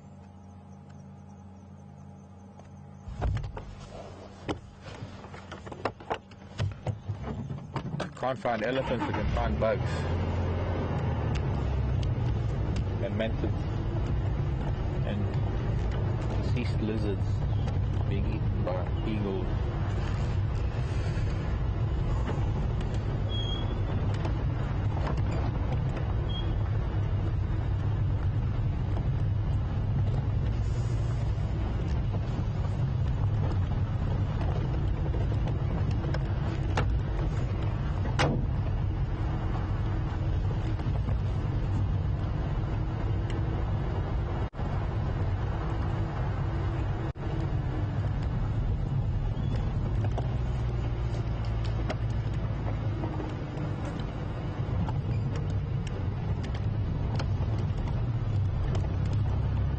Christy wants to know how long we're going for, in terms of how long the drives are going on for. I don't know, Christy. I'll be here tomorrow. I really don't know yet. I must chat to Graham. Graham has been in the US. He's been busy with things, so we're hoping that he's going to get down here soon and we'll maybe sort it out. But this stage, we're here. We are here for now. Problem is, if I can't produce, I've got to be at my best. I've got to sort of be. But it's hard because there's these hot days and no animals moving. We don't have the other vehicle going out looking for animals for us, so we've got to do it all with one vehicle, just the three of us. And we're hoping that we can still keep it exciting. It's got a lot to do with the interaction that we have with you and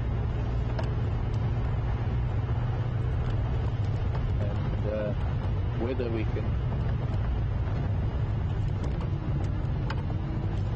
hold the audience, I suppose.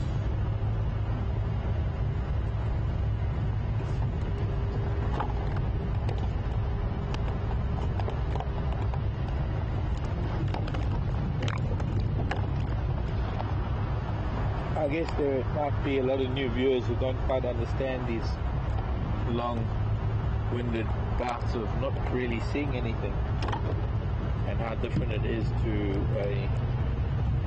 an edited, post-produced program that has been filming months and months on end to produce a half-hour or an hour program, and you can just keep the action flowing. This is live. This is now. This is what happened on a really, really hot day in Africa. Nothing falls out of the woodwork. There's very little to be seen. It's almost one of the things that's predictable. Really, really hot day until 6 o'clock at night. There's not much going to happen. But, make no mistake, you can come around the corner and find a leopard with an impala in his jaws, because nothing is so certain. Nothing is just so cut and dry that just because it is really so hot and there's nothing moving around that you're not going to see anything.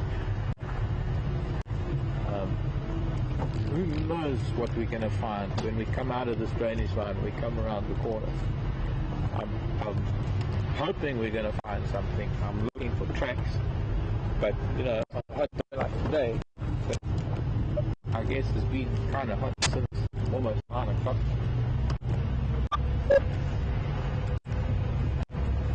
There are no tracks that are really that close to the last hour or two that get my blood running, that I can think, oh, here's something I could follow because maybe we've got a chance of finding this animal. I can find all sorts of animal tracks, but they will be so old, they'll be hours old, that those animals could be anywhere. And the best bet is to just drive around and try to find different areas. We're now running up towards Juma Waterhole or Gowrie Dam.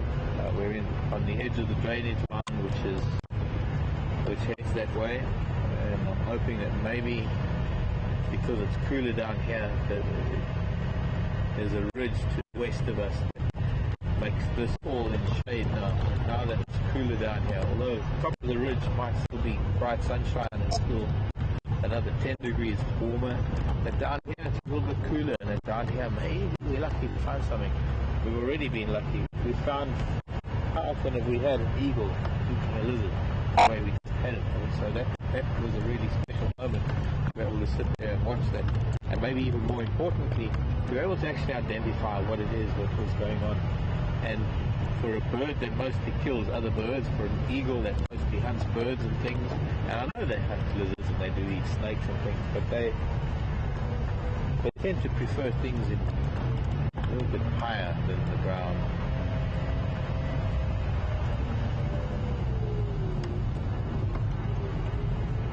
It was a bird that I guess got a bit lucky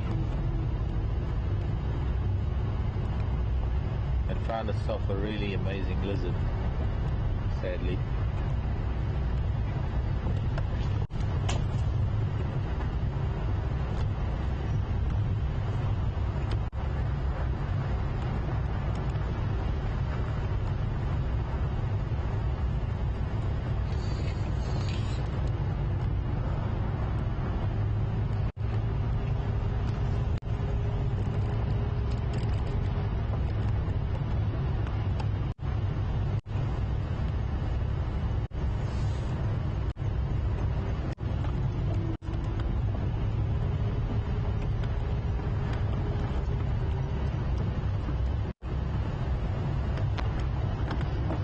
Hi Marion in Texas. Do I think I'll ever go back to Thorny Bush? I don't know. I won't go back to Thorny Bush as a guide.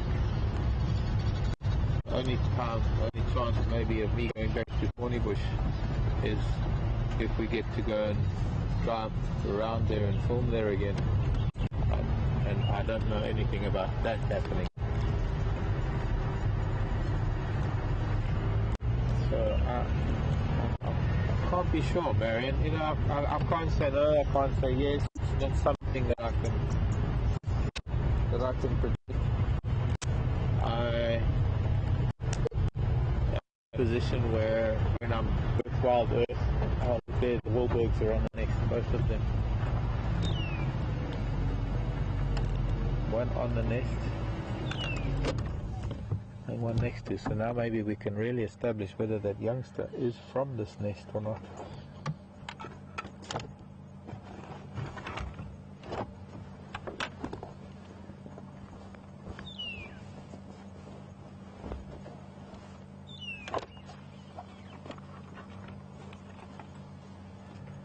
That part pale one.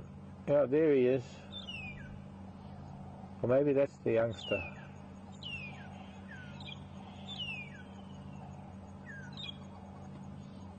I think that is the one that's on the nest, is the one we've been watching, and that might be the youngster up there. And maybe this one beat us back to the nest after eating the lizard.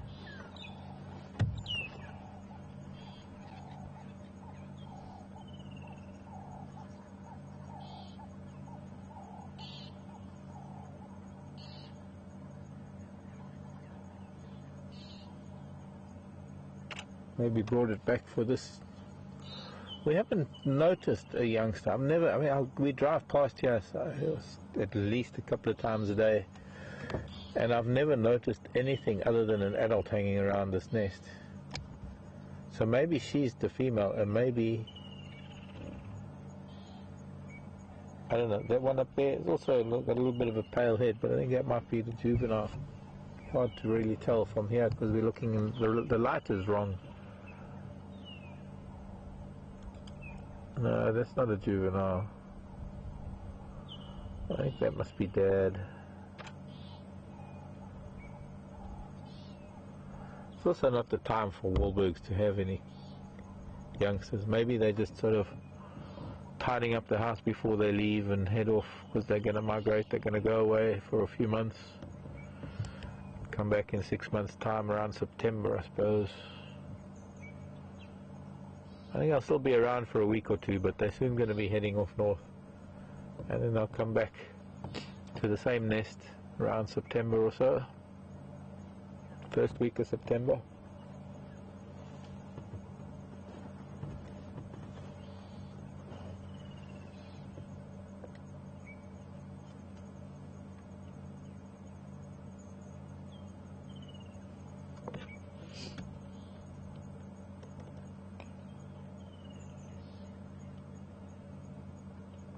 Oh, getting a good look there from the eagle. Eagle eyes.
We're on Twin Dams Road, we're almost where the line were for the last couple of days, so we're on Twin Dams Road again. We're almost going back to Gari Dam right now.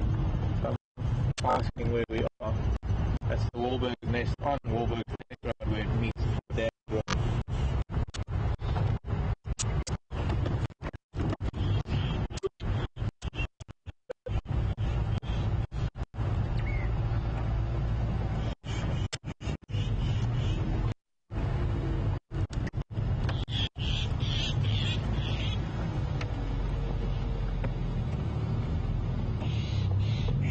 Starlings, there's a few buffalo weavers.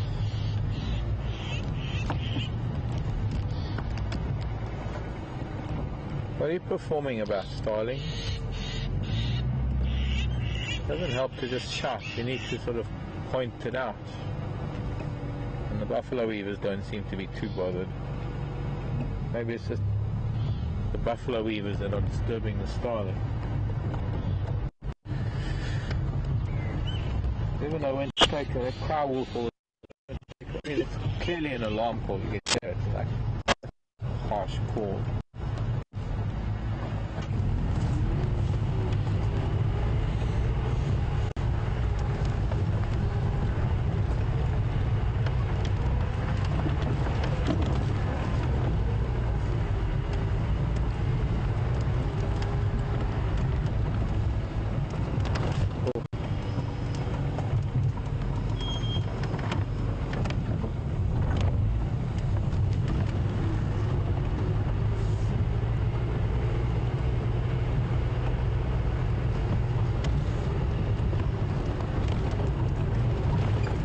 in cold Cleveland.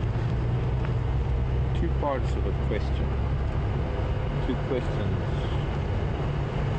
And I was kind of so concentrating on the second question, I've forgotten the first.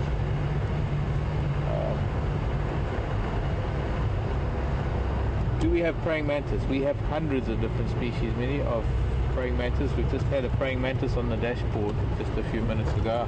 Perhaps you might have missed it. We don't get to see them that often, other than at home. We accumulate around the lights and things, and maybe I should find one or two that I could show you after they die or something. But see, the whole thing about WildEarth is we don't want to go out there and catch things and bring. Sometimes we can handle stuff that, if I know that I can handle it without impacting too much on its lives, if it just happens to be in the vehicle and it needs to go out of the vehicle and I've got to handle it to do so and show it to you in the process. Those are different circumstances, but sometimes it's just really difficult to manhandle, because there's no better word than that, creatures, just to put them on camera. But yes, we do have mantises. We just had a really nice special grass pipe mantis on the dashboard. Hello Gucks. Chips and geese and her goslings. Sorry to disturb you, children. Just thought we'd come to the dam. I'm really at a loss. The temperature is still very, very hot. And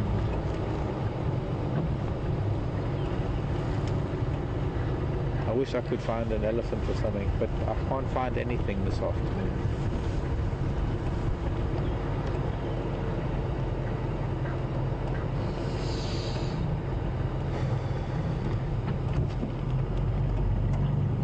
Not in the drainage lines, not at the dams.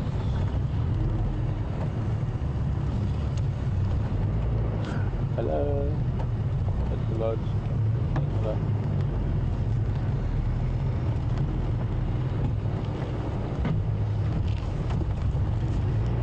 Maybe we still go around. Oh. No. It's impala running, but it's just a ram chasing a ewe. A bit early to do so. There they go. I don't know, something's happening here. Let's stop and have a look. Some animal activity. A little bit of running around. What are you running around for, children? This heat.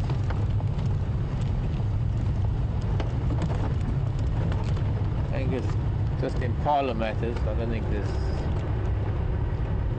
think there's any predator issue, but we'll soon find out.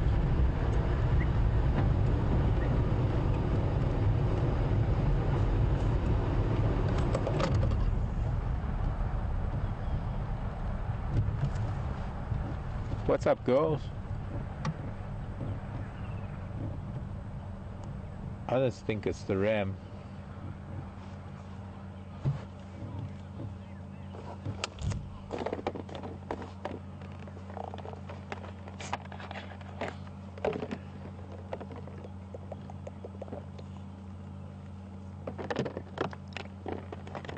Yeah, it's just the ram. It's the ram being what can I say? He's being a ram. Some nyala too. Actually, that's very nice. We've got some nyala coming out. It's that time of day, folks. They're starting to cool down. The shadows are getting longer, and everything that's been hiding in the thickets, they're all starting to come out of the woodwork now. And we just happen to be in a really nice place for it, because there's some impala that are coming out, and some nyala, female nyala and their babies. No, don't, girl. Just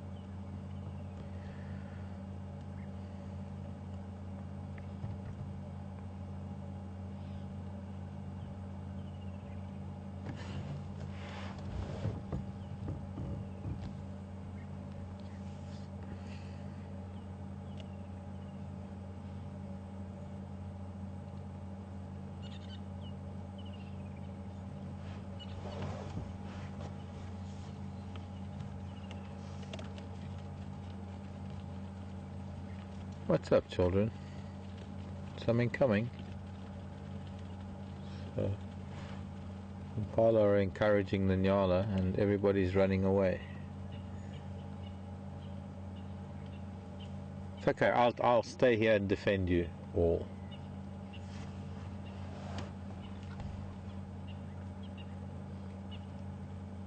The nyala don't know why everybody's running, but they must have seen something.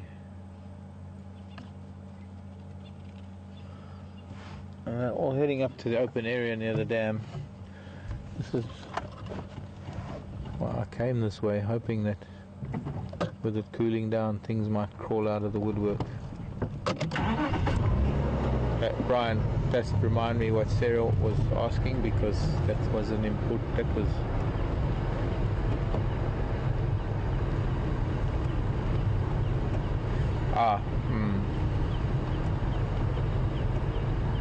because that can start off a whole discussion. Sarah in California was asking about the eagles and would they return to the same nest, and how will they know, and how do they know it's the same, or how do they get to the same nest? Still more impala deeper in there, but there was something that troubled them from here.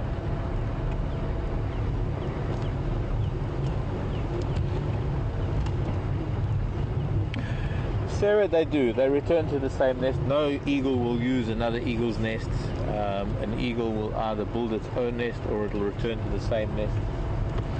Well, no, there's no either or. If it's a new eagle, if it's newly mature, it will find a place to build its own nest, and is likely to use that nest for 20 or 30 or 40 years, however long it lives. How do they know where their nest is?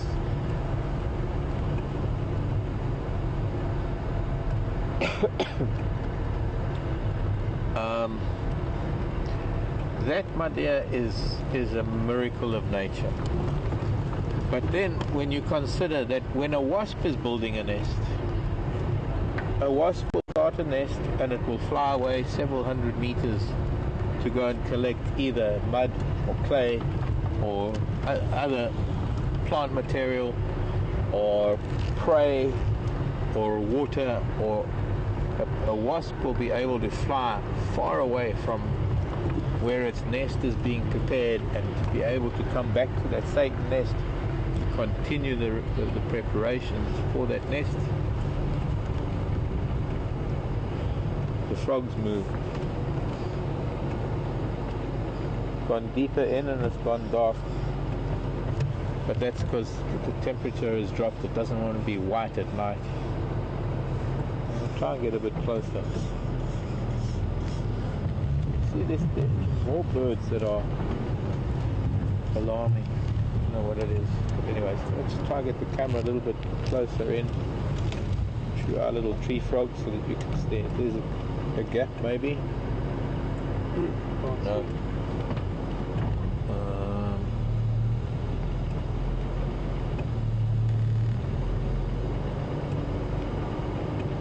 Yeah, it's very hard to see it from.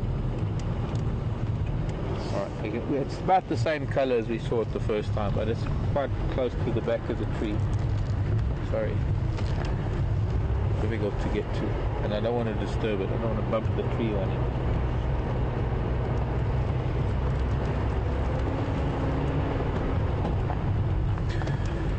For a wasp to be able to come back to its nesting site, it flies above its nesting site and it takes landmarks. And it might be a little stone here and a little piece of gravel there or a little stick. They'll be able to fly away, and that mapping that it did is like a set GPS point in its brain. Kind of the same with the Wahlbergs. In fact, now that we're going up to the west, we're going to turn around up here. Some really beautiful sunlight on them, and maybe we can have a look from a little distance from here. Sun behind us. This is not for them flying probably a couple of thousand kilometers. I'm not even sure, to be honest. I'm not even sure where these Wahlbergs go to. Somewhere up into north of the equator. We can't really see much from the nest on the side. You can just sort of see a little bit of the silhouette of the one eagle. and then the sort of dark patch just off to its right, which is the nest. This is late afternoon from the western side. But they will take landmarks of towns and cities and all sorts of physical landmarks. They will also have compass points that will help them. The magnetic field of the planet helps guide them. It's almost as though they've got like this inbuilt GPS that has this beacon that drives them back to the exact same point, so that while they're here, it's like they mark that as home on their internal brain GPS, and it doesn't matter where they are on the planet, it'll bring them here at the right time of the year. So it's the most remarkable thing how it is that nature does this for animals. When you think about it, turtles who hatch on beaches that enter the ocean and are able to survive all the trials and tribulations of growing up being a turtle, and they swim thousands and thousands of miles through their lifetime all around the Pacific or the Atlantic, whatever ocean it is, the Indian Ocean, whatever ocean it is, they swim for years and years and years, and then one day they emerge on the very beach that they hatched on to lay their eggs.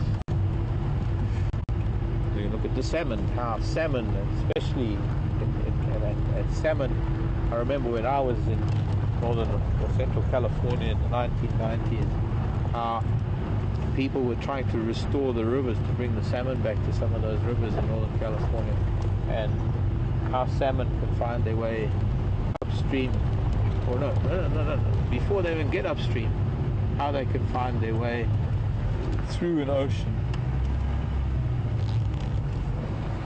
See, I mean, here's fresh elephant tracks going through here.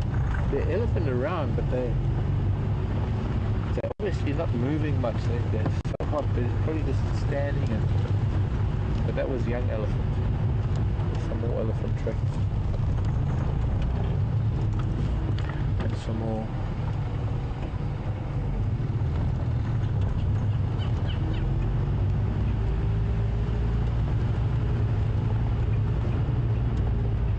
So there are probably hundreds of examples that I could give of how animals actually find their way back to the exact same place.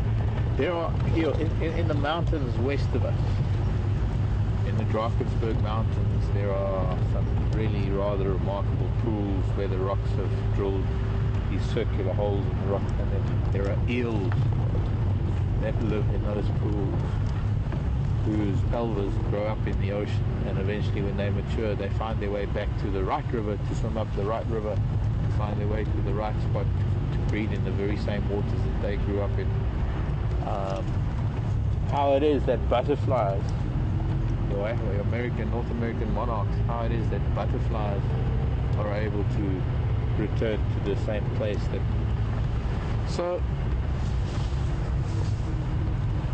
I guess in a sense it's no remarkable feat that an eagle can just return to a nest and have so many landmarks to be able to bring it back, let alone all those other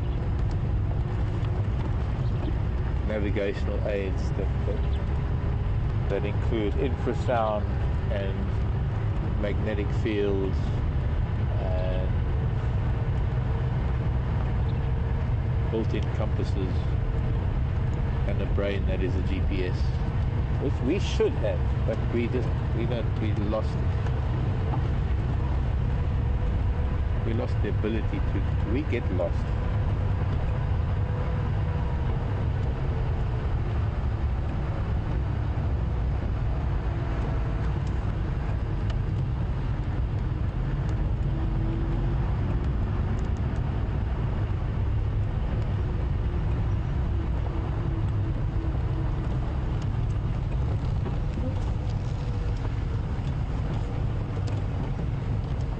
Hi Paddy, we're going back down to the dam because I'm just following up on some elephant tracks.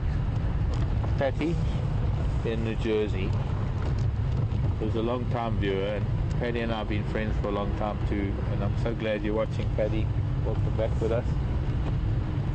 And I'm glad you could join our drive today. Been a long time coming.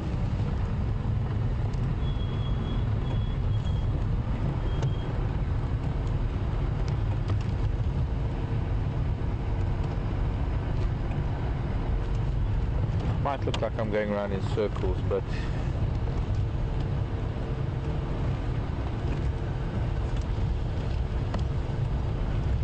hoping that this will prove fruitful. Stop squeaking.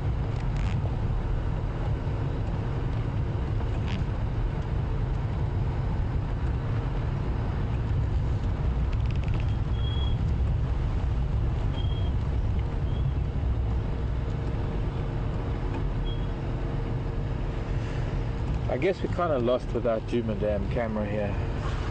The Juma Waterhole cam or the Gari Dam camera, because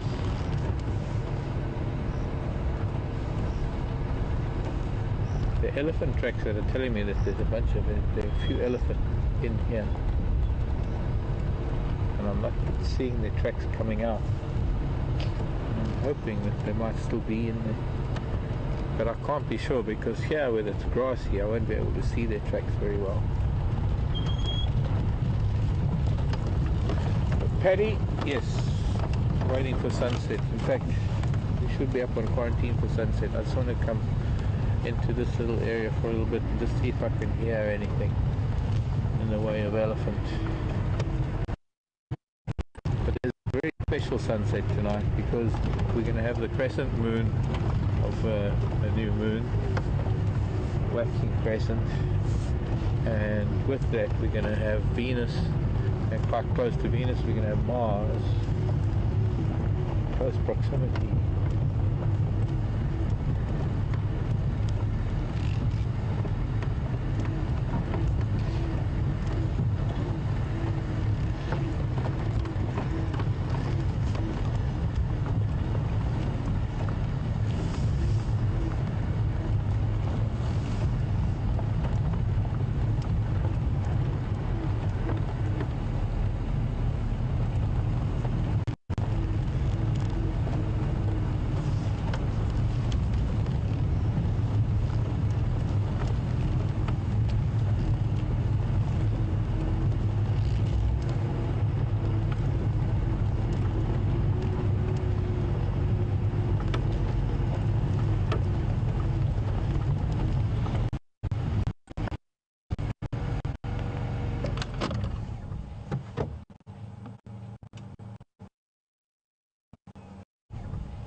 I don't want to get too caught up in this thicket, but my guess is there's a family of elephant in this thicket somewhere, and they've probably been resting up through most of the heat of today.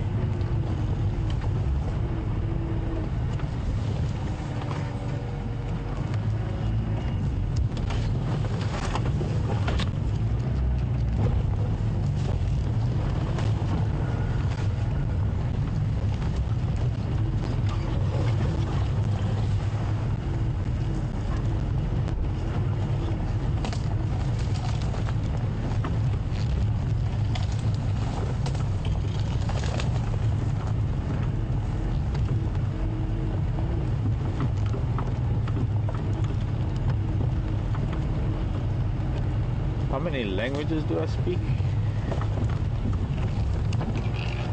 If you look at all this monkey orange. Teresa, no monkey oranges on the monkey orange at the moment that I can see.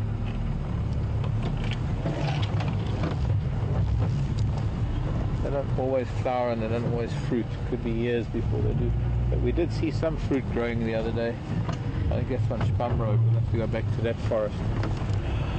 I don't want to get too deep into this thick stuff because it's going to just It's just can't get too deep into the stick. Monkey orange forest. I was convinced, I'm still convinced that there are alleys in there. Their tracks go into the block, they don't come out. Let's go through here, let's go up into Quarantine, the Sunset. It's an old road here anyway.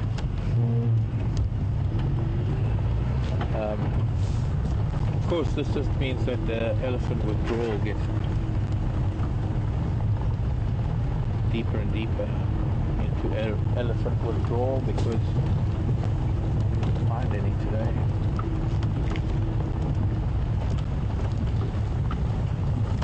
But it's starting to cool down. Sorry though.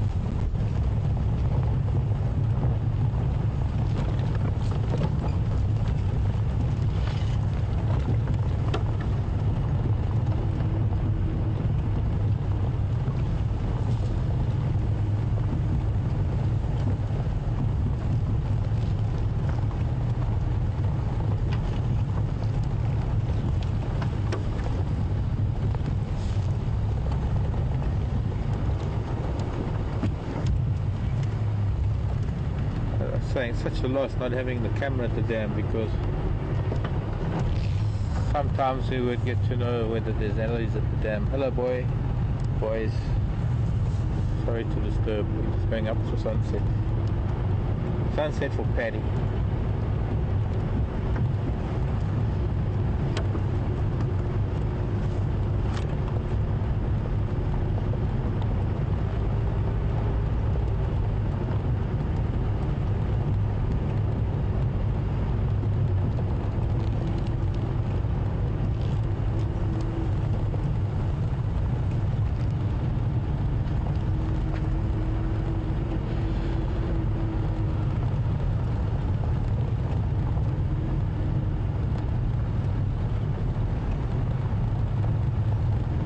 It's a Patty squared. Both Paddy Jarvis and Paddy Mulligan. Sunset for you.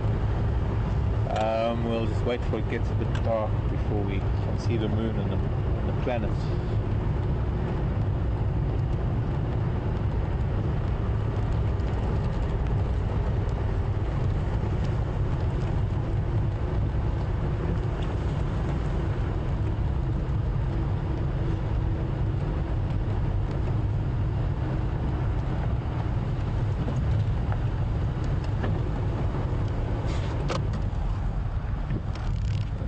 Greatest, I'm afraid. From here we still got the ridge of Zoe's Road that blocks off our sunset a little bit from here on Quarantine.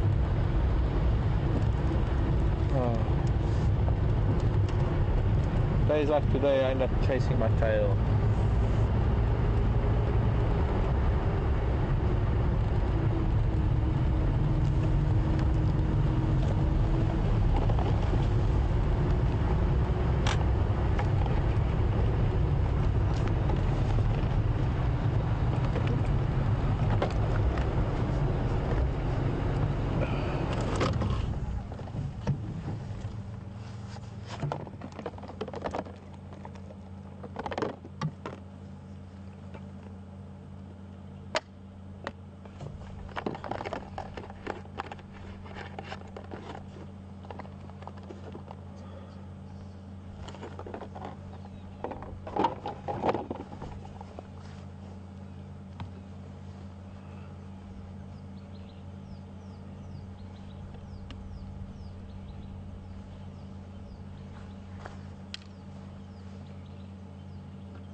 Brian's telling me a few people have asked that whether there is going to be a fireside chat tomorrow.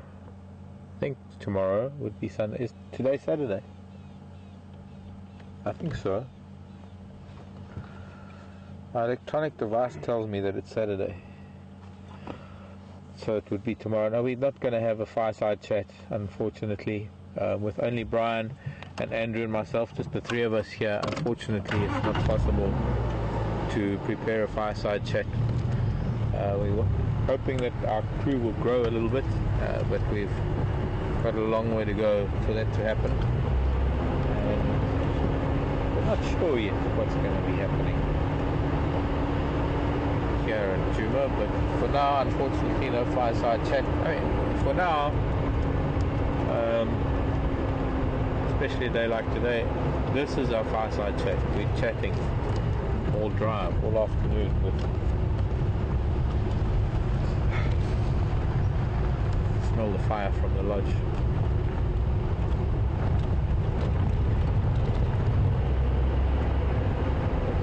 With our drives, we've got hours of chatting to do.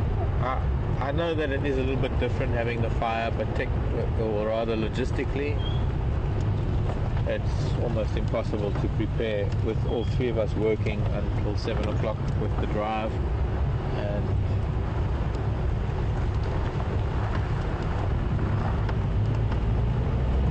so for the time being, no, unfortunately, no fireside chat, just our drive. It is a long fireside chat without the fire. Fire's in the engine.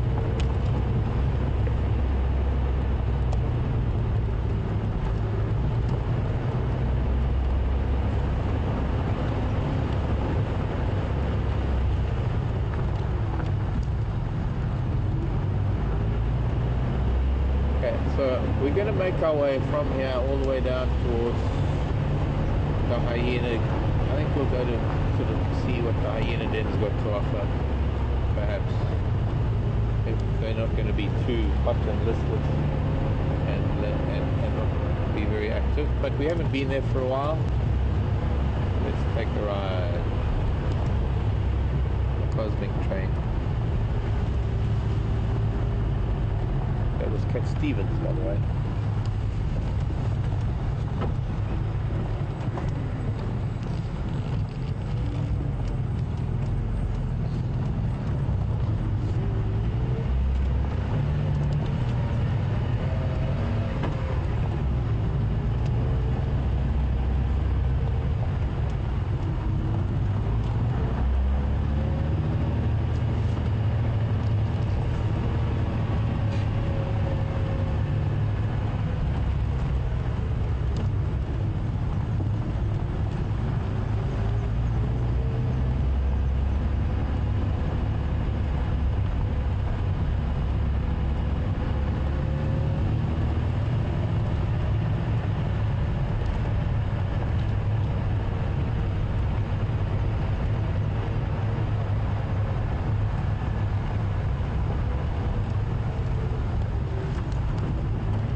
Thanks, Brian. Conveying a message that a lot of people are just happy to be out here on the drive. No pressure for animals. I know there's no pressure, but that's still, you got to understand it from my point of view. I want to show you stuff, and I'm lucky that we get to do this every day. I mean, it would be, I can't imagine the kind of pressure that a lot of the guides are under right now, because they are guests that are staying only a couple of days, and maybe they've got people that are only there for 2 or maybe 3 nights, and a day like today where you're paying a lot of money to stay in a lodge, and you're not going to get to see very much at all. It's one of those things. I've often been asked actually how climate and weather affects animal behavior, and often I'm kind of a bit of a loss for words, but it's because I don't remember these moments when when temperature and atmospheric pressure changes make such a big difference to game viewing. And the fortunate thing is that we get to do this again tomorrow,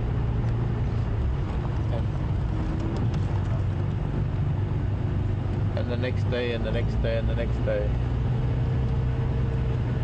Sorry, the radio going in my ear. So it isn't that much of a disappointment this evening that we haven't seen much, because tomorrow for us is another day. You can join us again tomorrow and the next day and the next day. And the beauty of it is that every day is different. Every day we never know what the weather's going to bring and what the bush is going to bring and what coming around the next corner is going to bring.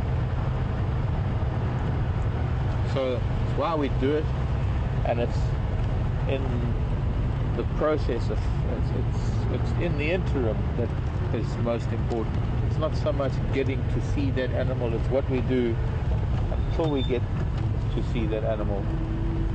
It was a little dusky flycatcher. Actually looked like a grey, African grey flycatcher. Flew away as I wanted to stop.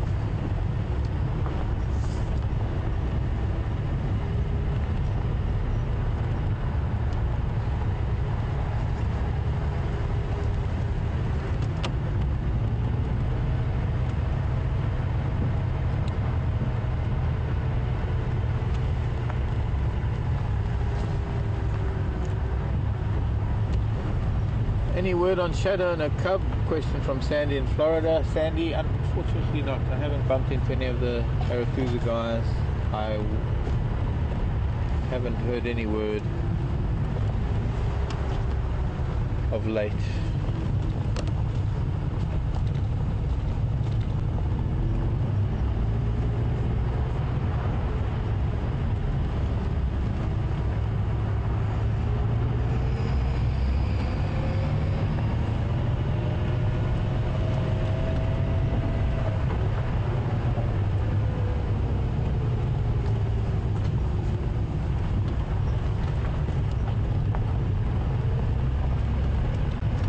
Can't get to the hyena too late because we can't use light with those little ones, or that very little one.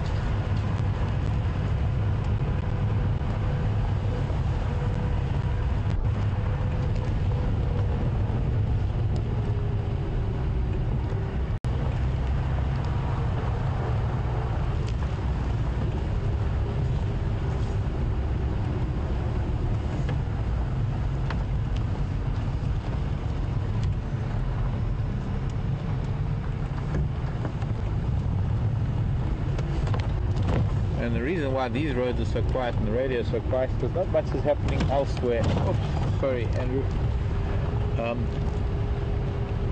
Fall off a route like that. Good jolting. Sounds like up on Buffelshoek, Jacana Camp. Sounds like the wild dog on that side. A little bit encouraging because it means that maybe if we go up to the northwest tomorrow,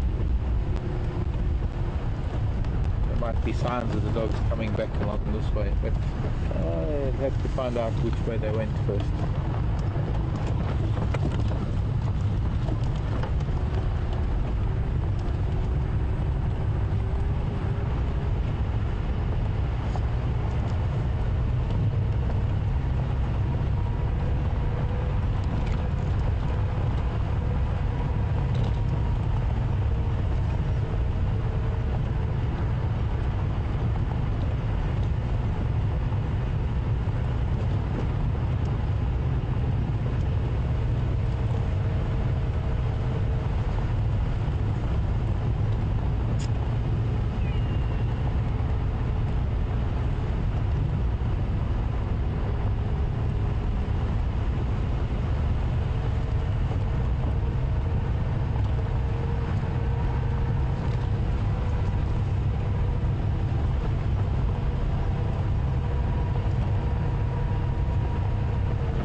Oh, interesting. Lorraine. Hi, Lorraine, in Australia. It must be like midnight for you, Lorraine. But then, I suppose sometimes other people watch at midnight. But thanks for watching so late, Lorraine. Lions killed and ate that female, or partially, the other day. and we have had other incidents of lion killing and eating other lion. Lorraine wants to know if leopards do the same.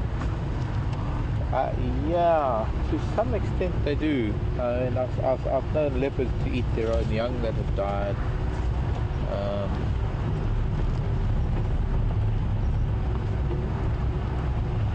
But it's not always.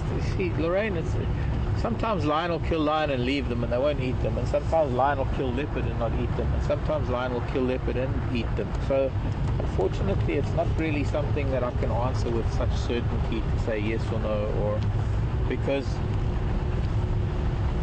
different circumstances end up with different results, and then you still got different individuals to regard, where different leopards in different circumstances behave different ways. I personally have not experienced leopard eating leopard. I believe that they have done so, and I don't believe that there's any set of circumstance that would lead a particular leopard to eat another leopard after it had killed it in a fight. I think it's such a random thing that might happen once and not. I don't know. I think the way it works is that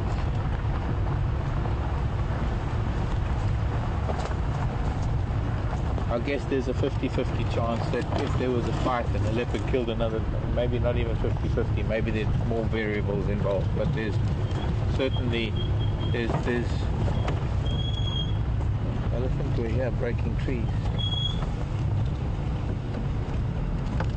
Not today.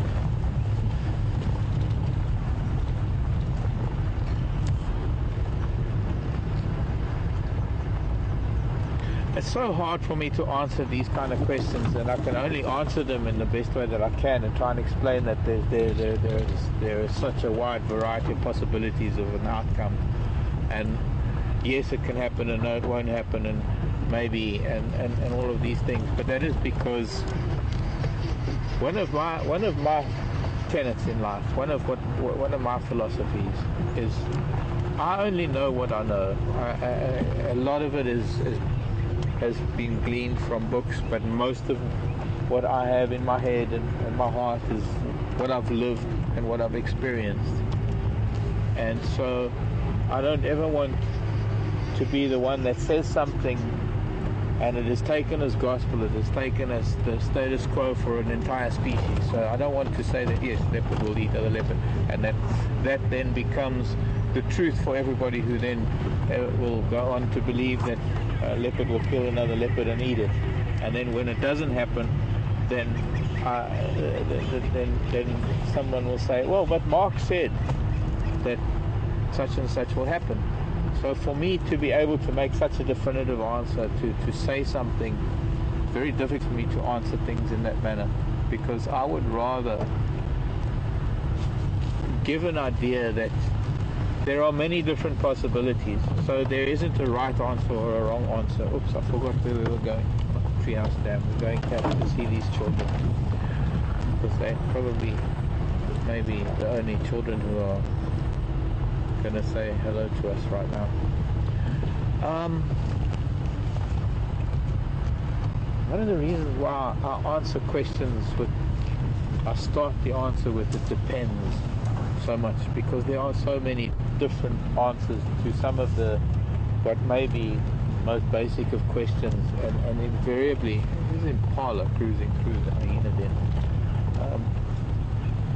What may seem as a rather simple and straightforward question, or rather a question that might have a rather simple and straightforward answer, isn't necessarily the case, because wherever behavior is involved, we have to remember all the time that we're dealing with individual animals.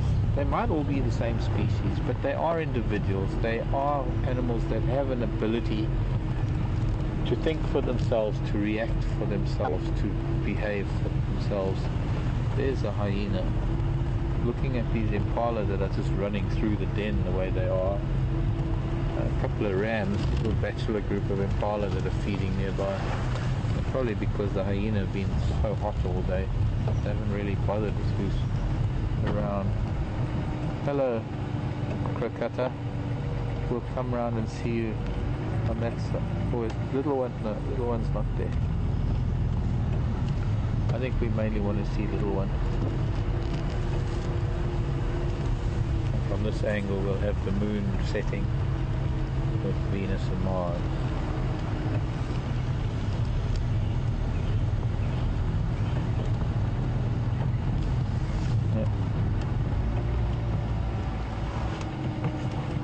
Nobody there.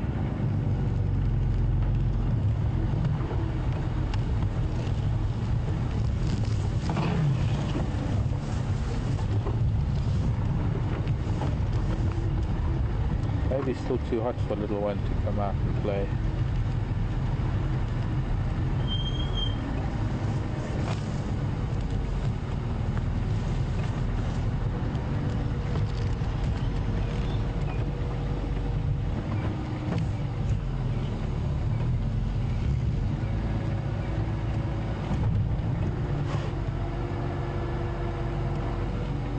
She even looks pregnant, this one.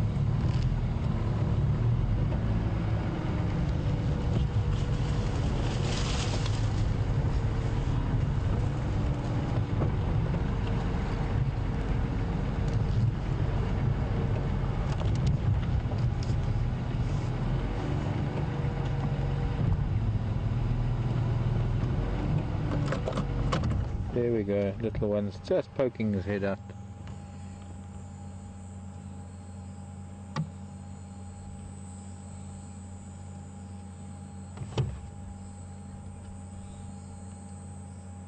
Has it been rolling in the mud? Don't know. Oh, this one, yeah, she's been sitting in water all day. Probably Treehouse Dam or something, or maybe even just the water down here at Philemon's Dip. You see that water line. A little bit of mud, yeah. Been cooling off. A lot of hyena do that too. A lot of hyena do that on hot days.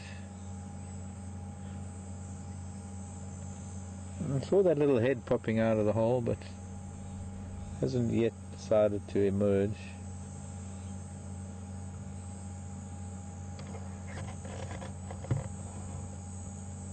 Come on. Come on out, child.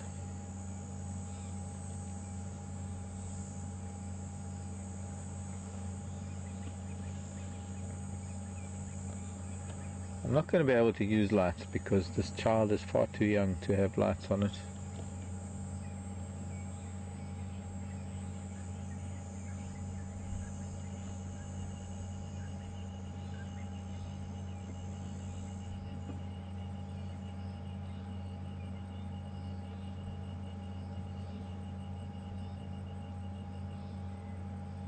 This is our local hyena den. Well, it is now.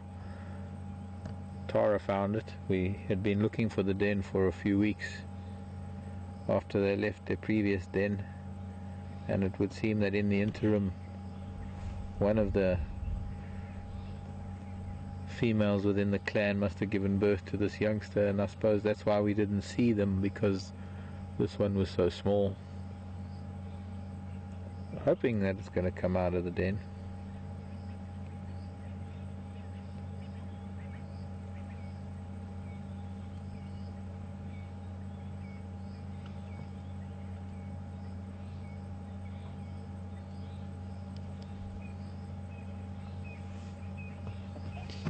My ears open and as can be.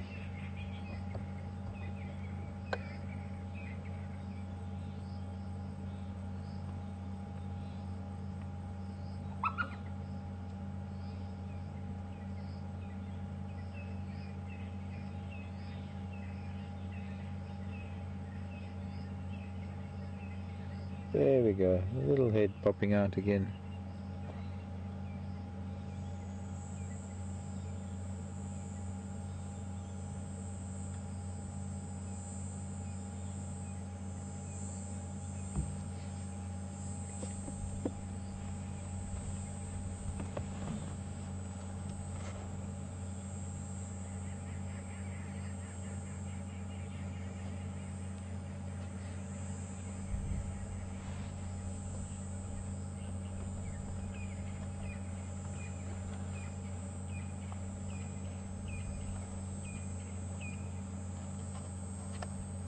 What, there are 2 little ones? When were there 2 little ones? And both of them are suckling. These are new pups. These are not the little pup that's come out to the vehicle before. These are 2 new pups. Only a couple of weeks old.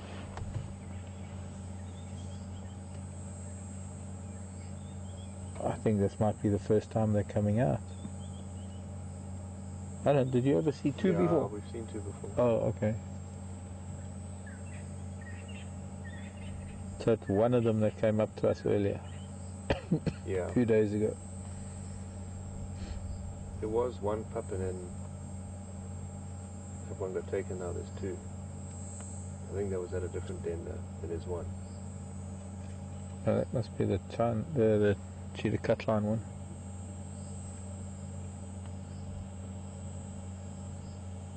I don't know, these look smaller than the one that came up to my vehicle the other day.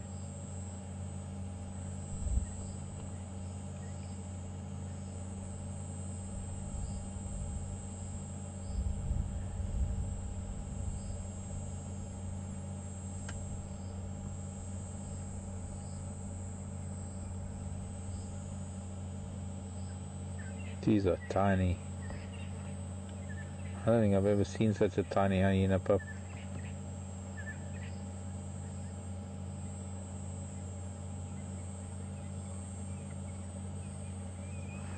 You know, I'm going to try go forward just so we can see them suckling. She's standing. Oh, there they. See, these ones haven't been out yet. I don't think.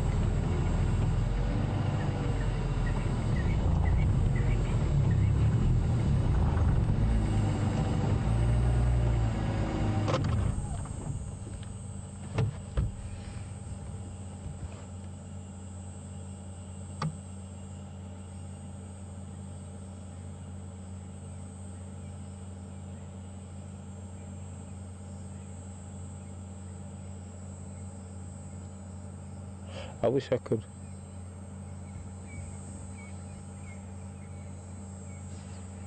No, this is definitely a new 2. These 2 are they're out for the first or they.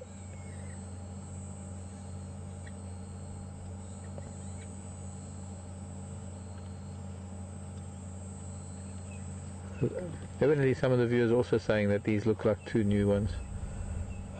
Unfortunately, it's a little bit dark to see that female and get a good idea of who she is, because that'll clear things up a lot, because I've no doubt that we've seen the mother of the other cubs. But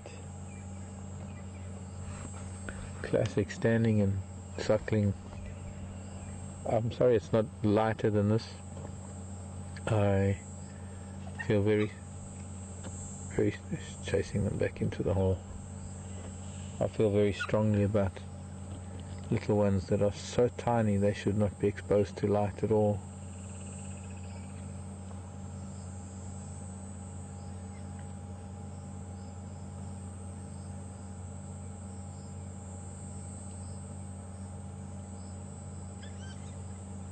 There's a new pups, cubs, babies.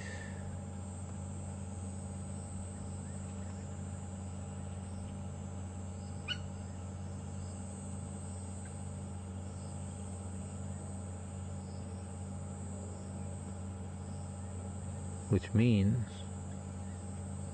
guess where we're coming first thing in the morning?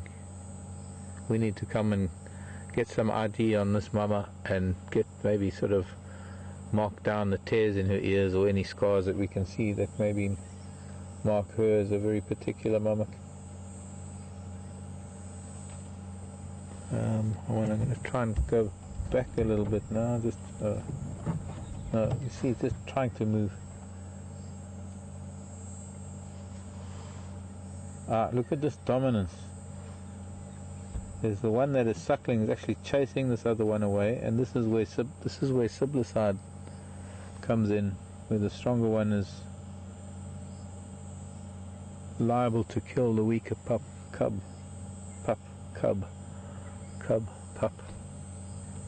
Young hyena, baby hyena.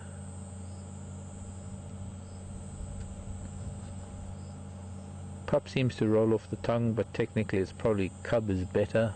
I don't know, what do you think, folks? Is it hyena cub or hyena pup? It's getting really, really dark now. I don't know what everyone's able to see, but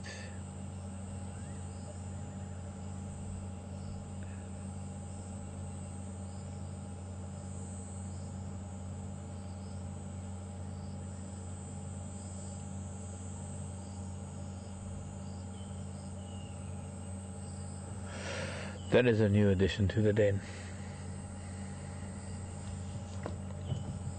Okay, we're gonna leave. It's getting a little bit dark. Head back. Look at that. They're actually now comfortable with the vehicle starting because they're suckling. Getting a bit dark. Let's move on. I hope no one's gonna come here with their lights on. But we want to just get out from under these trees because we have to have a look at the moon. It's a very special day to look at the moon before we say goodbye, because of its proximity to Jupiter, although tomorrow might be a little bit better, just looking at it. Not Jupiter, sorry, Venus.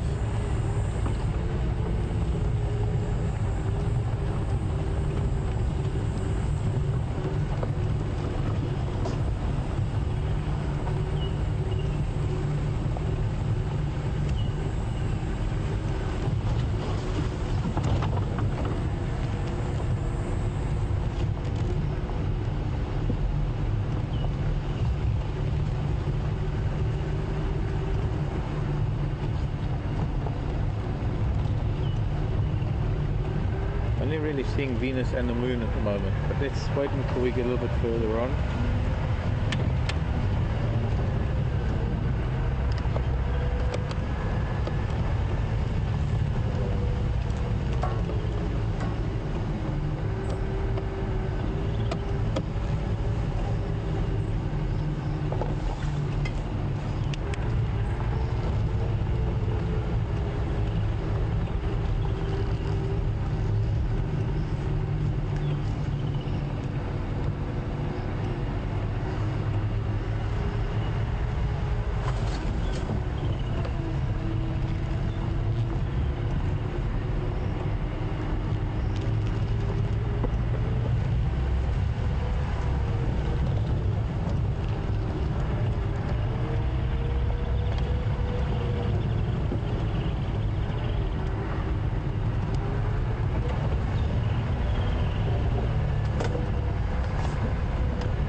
Tomorrow, though, I think the moon will be too far away from Venus.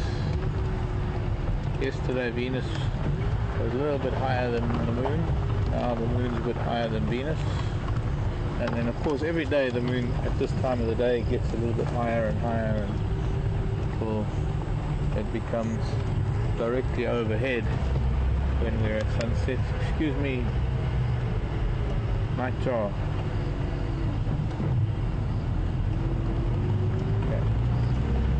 Out of this dip, and we can have a look at the moon. Jupiter to the west, or rather to the east. Jupiter's rising.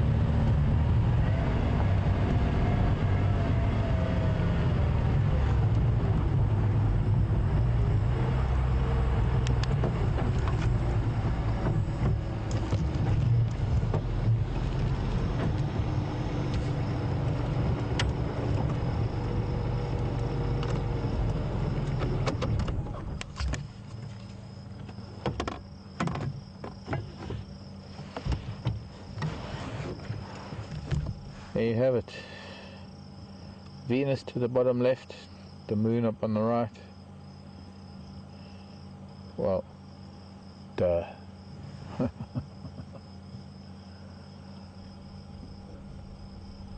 Mars is supposed to be there just above Venus too, but can't see it yet. Might still be a little bit too light because both the moon and Venus are quite bright. Thank you for joining me this lovely hot summer's afternoon. It's been wonderful. From a day where this morning I started off with about 4 layers on me to end off with about 40 something degrees, and well, it's actually 40 plus degrees. Thanks for joining us this afternoon, everybody. There's our wonderful moon, and hope to see you tomorrow. My name is Mark. Andrew's been on camera. Brian has been in final control. It's been great. It's been hot and it's been lovely, but we've seen some wonderful things. That eagle, I think, was pretty special. Thanks, everybody. Love you lots, and we'll see you tomorrow. Bye-bye.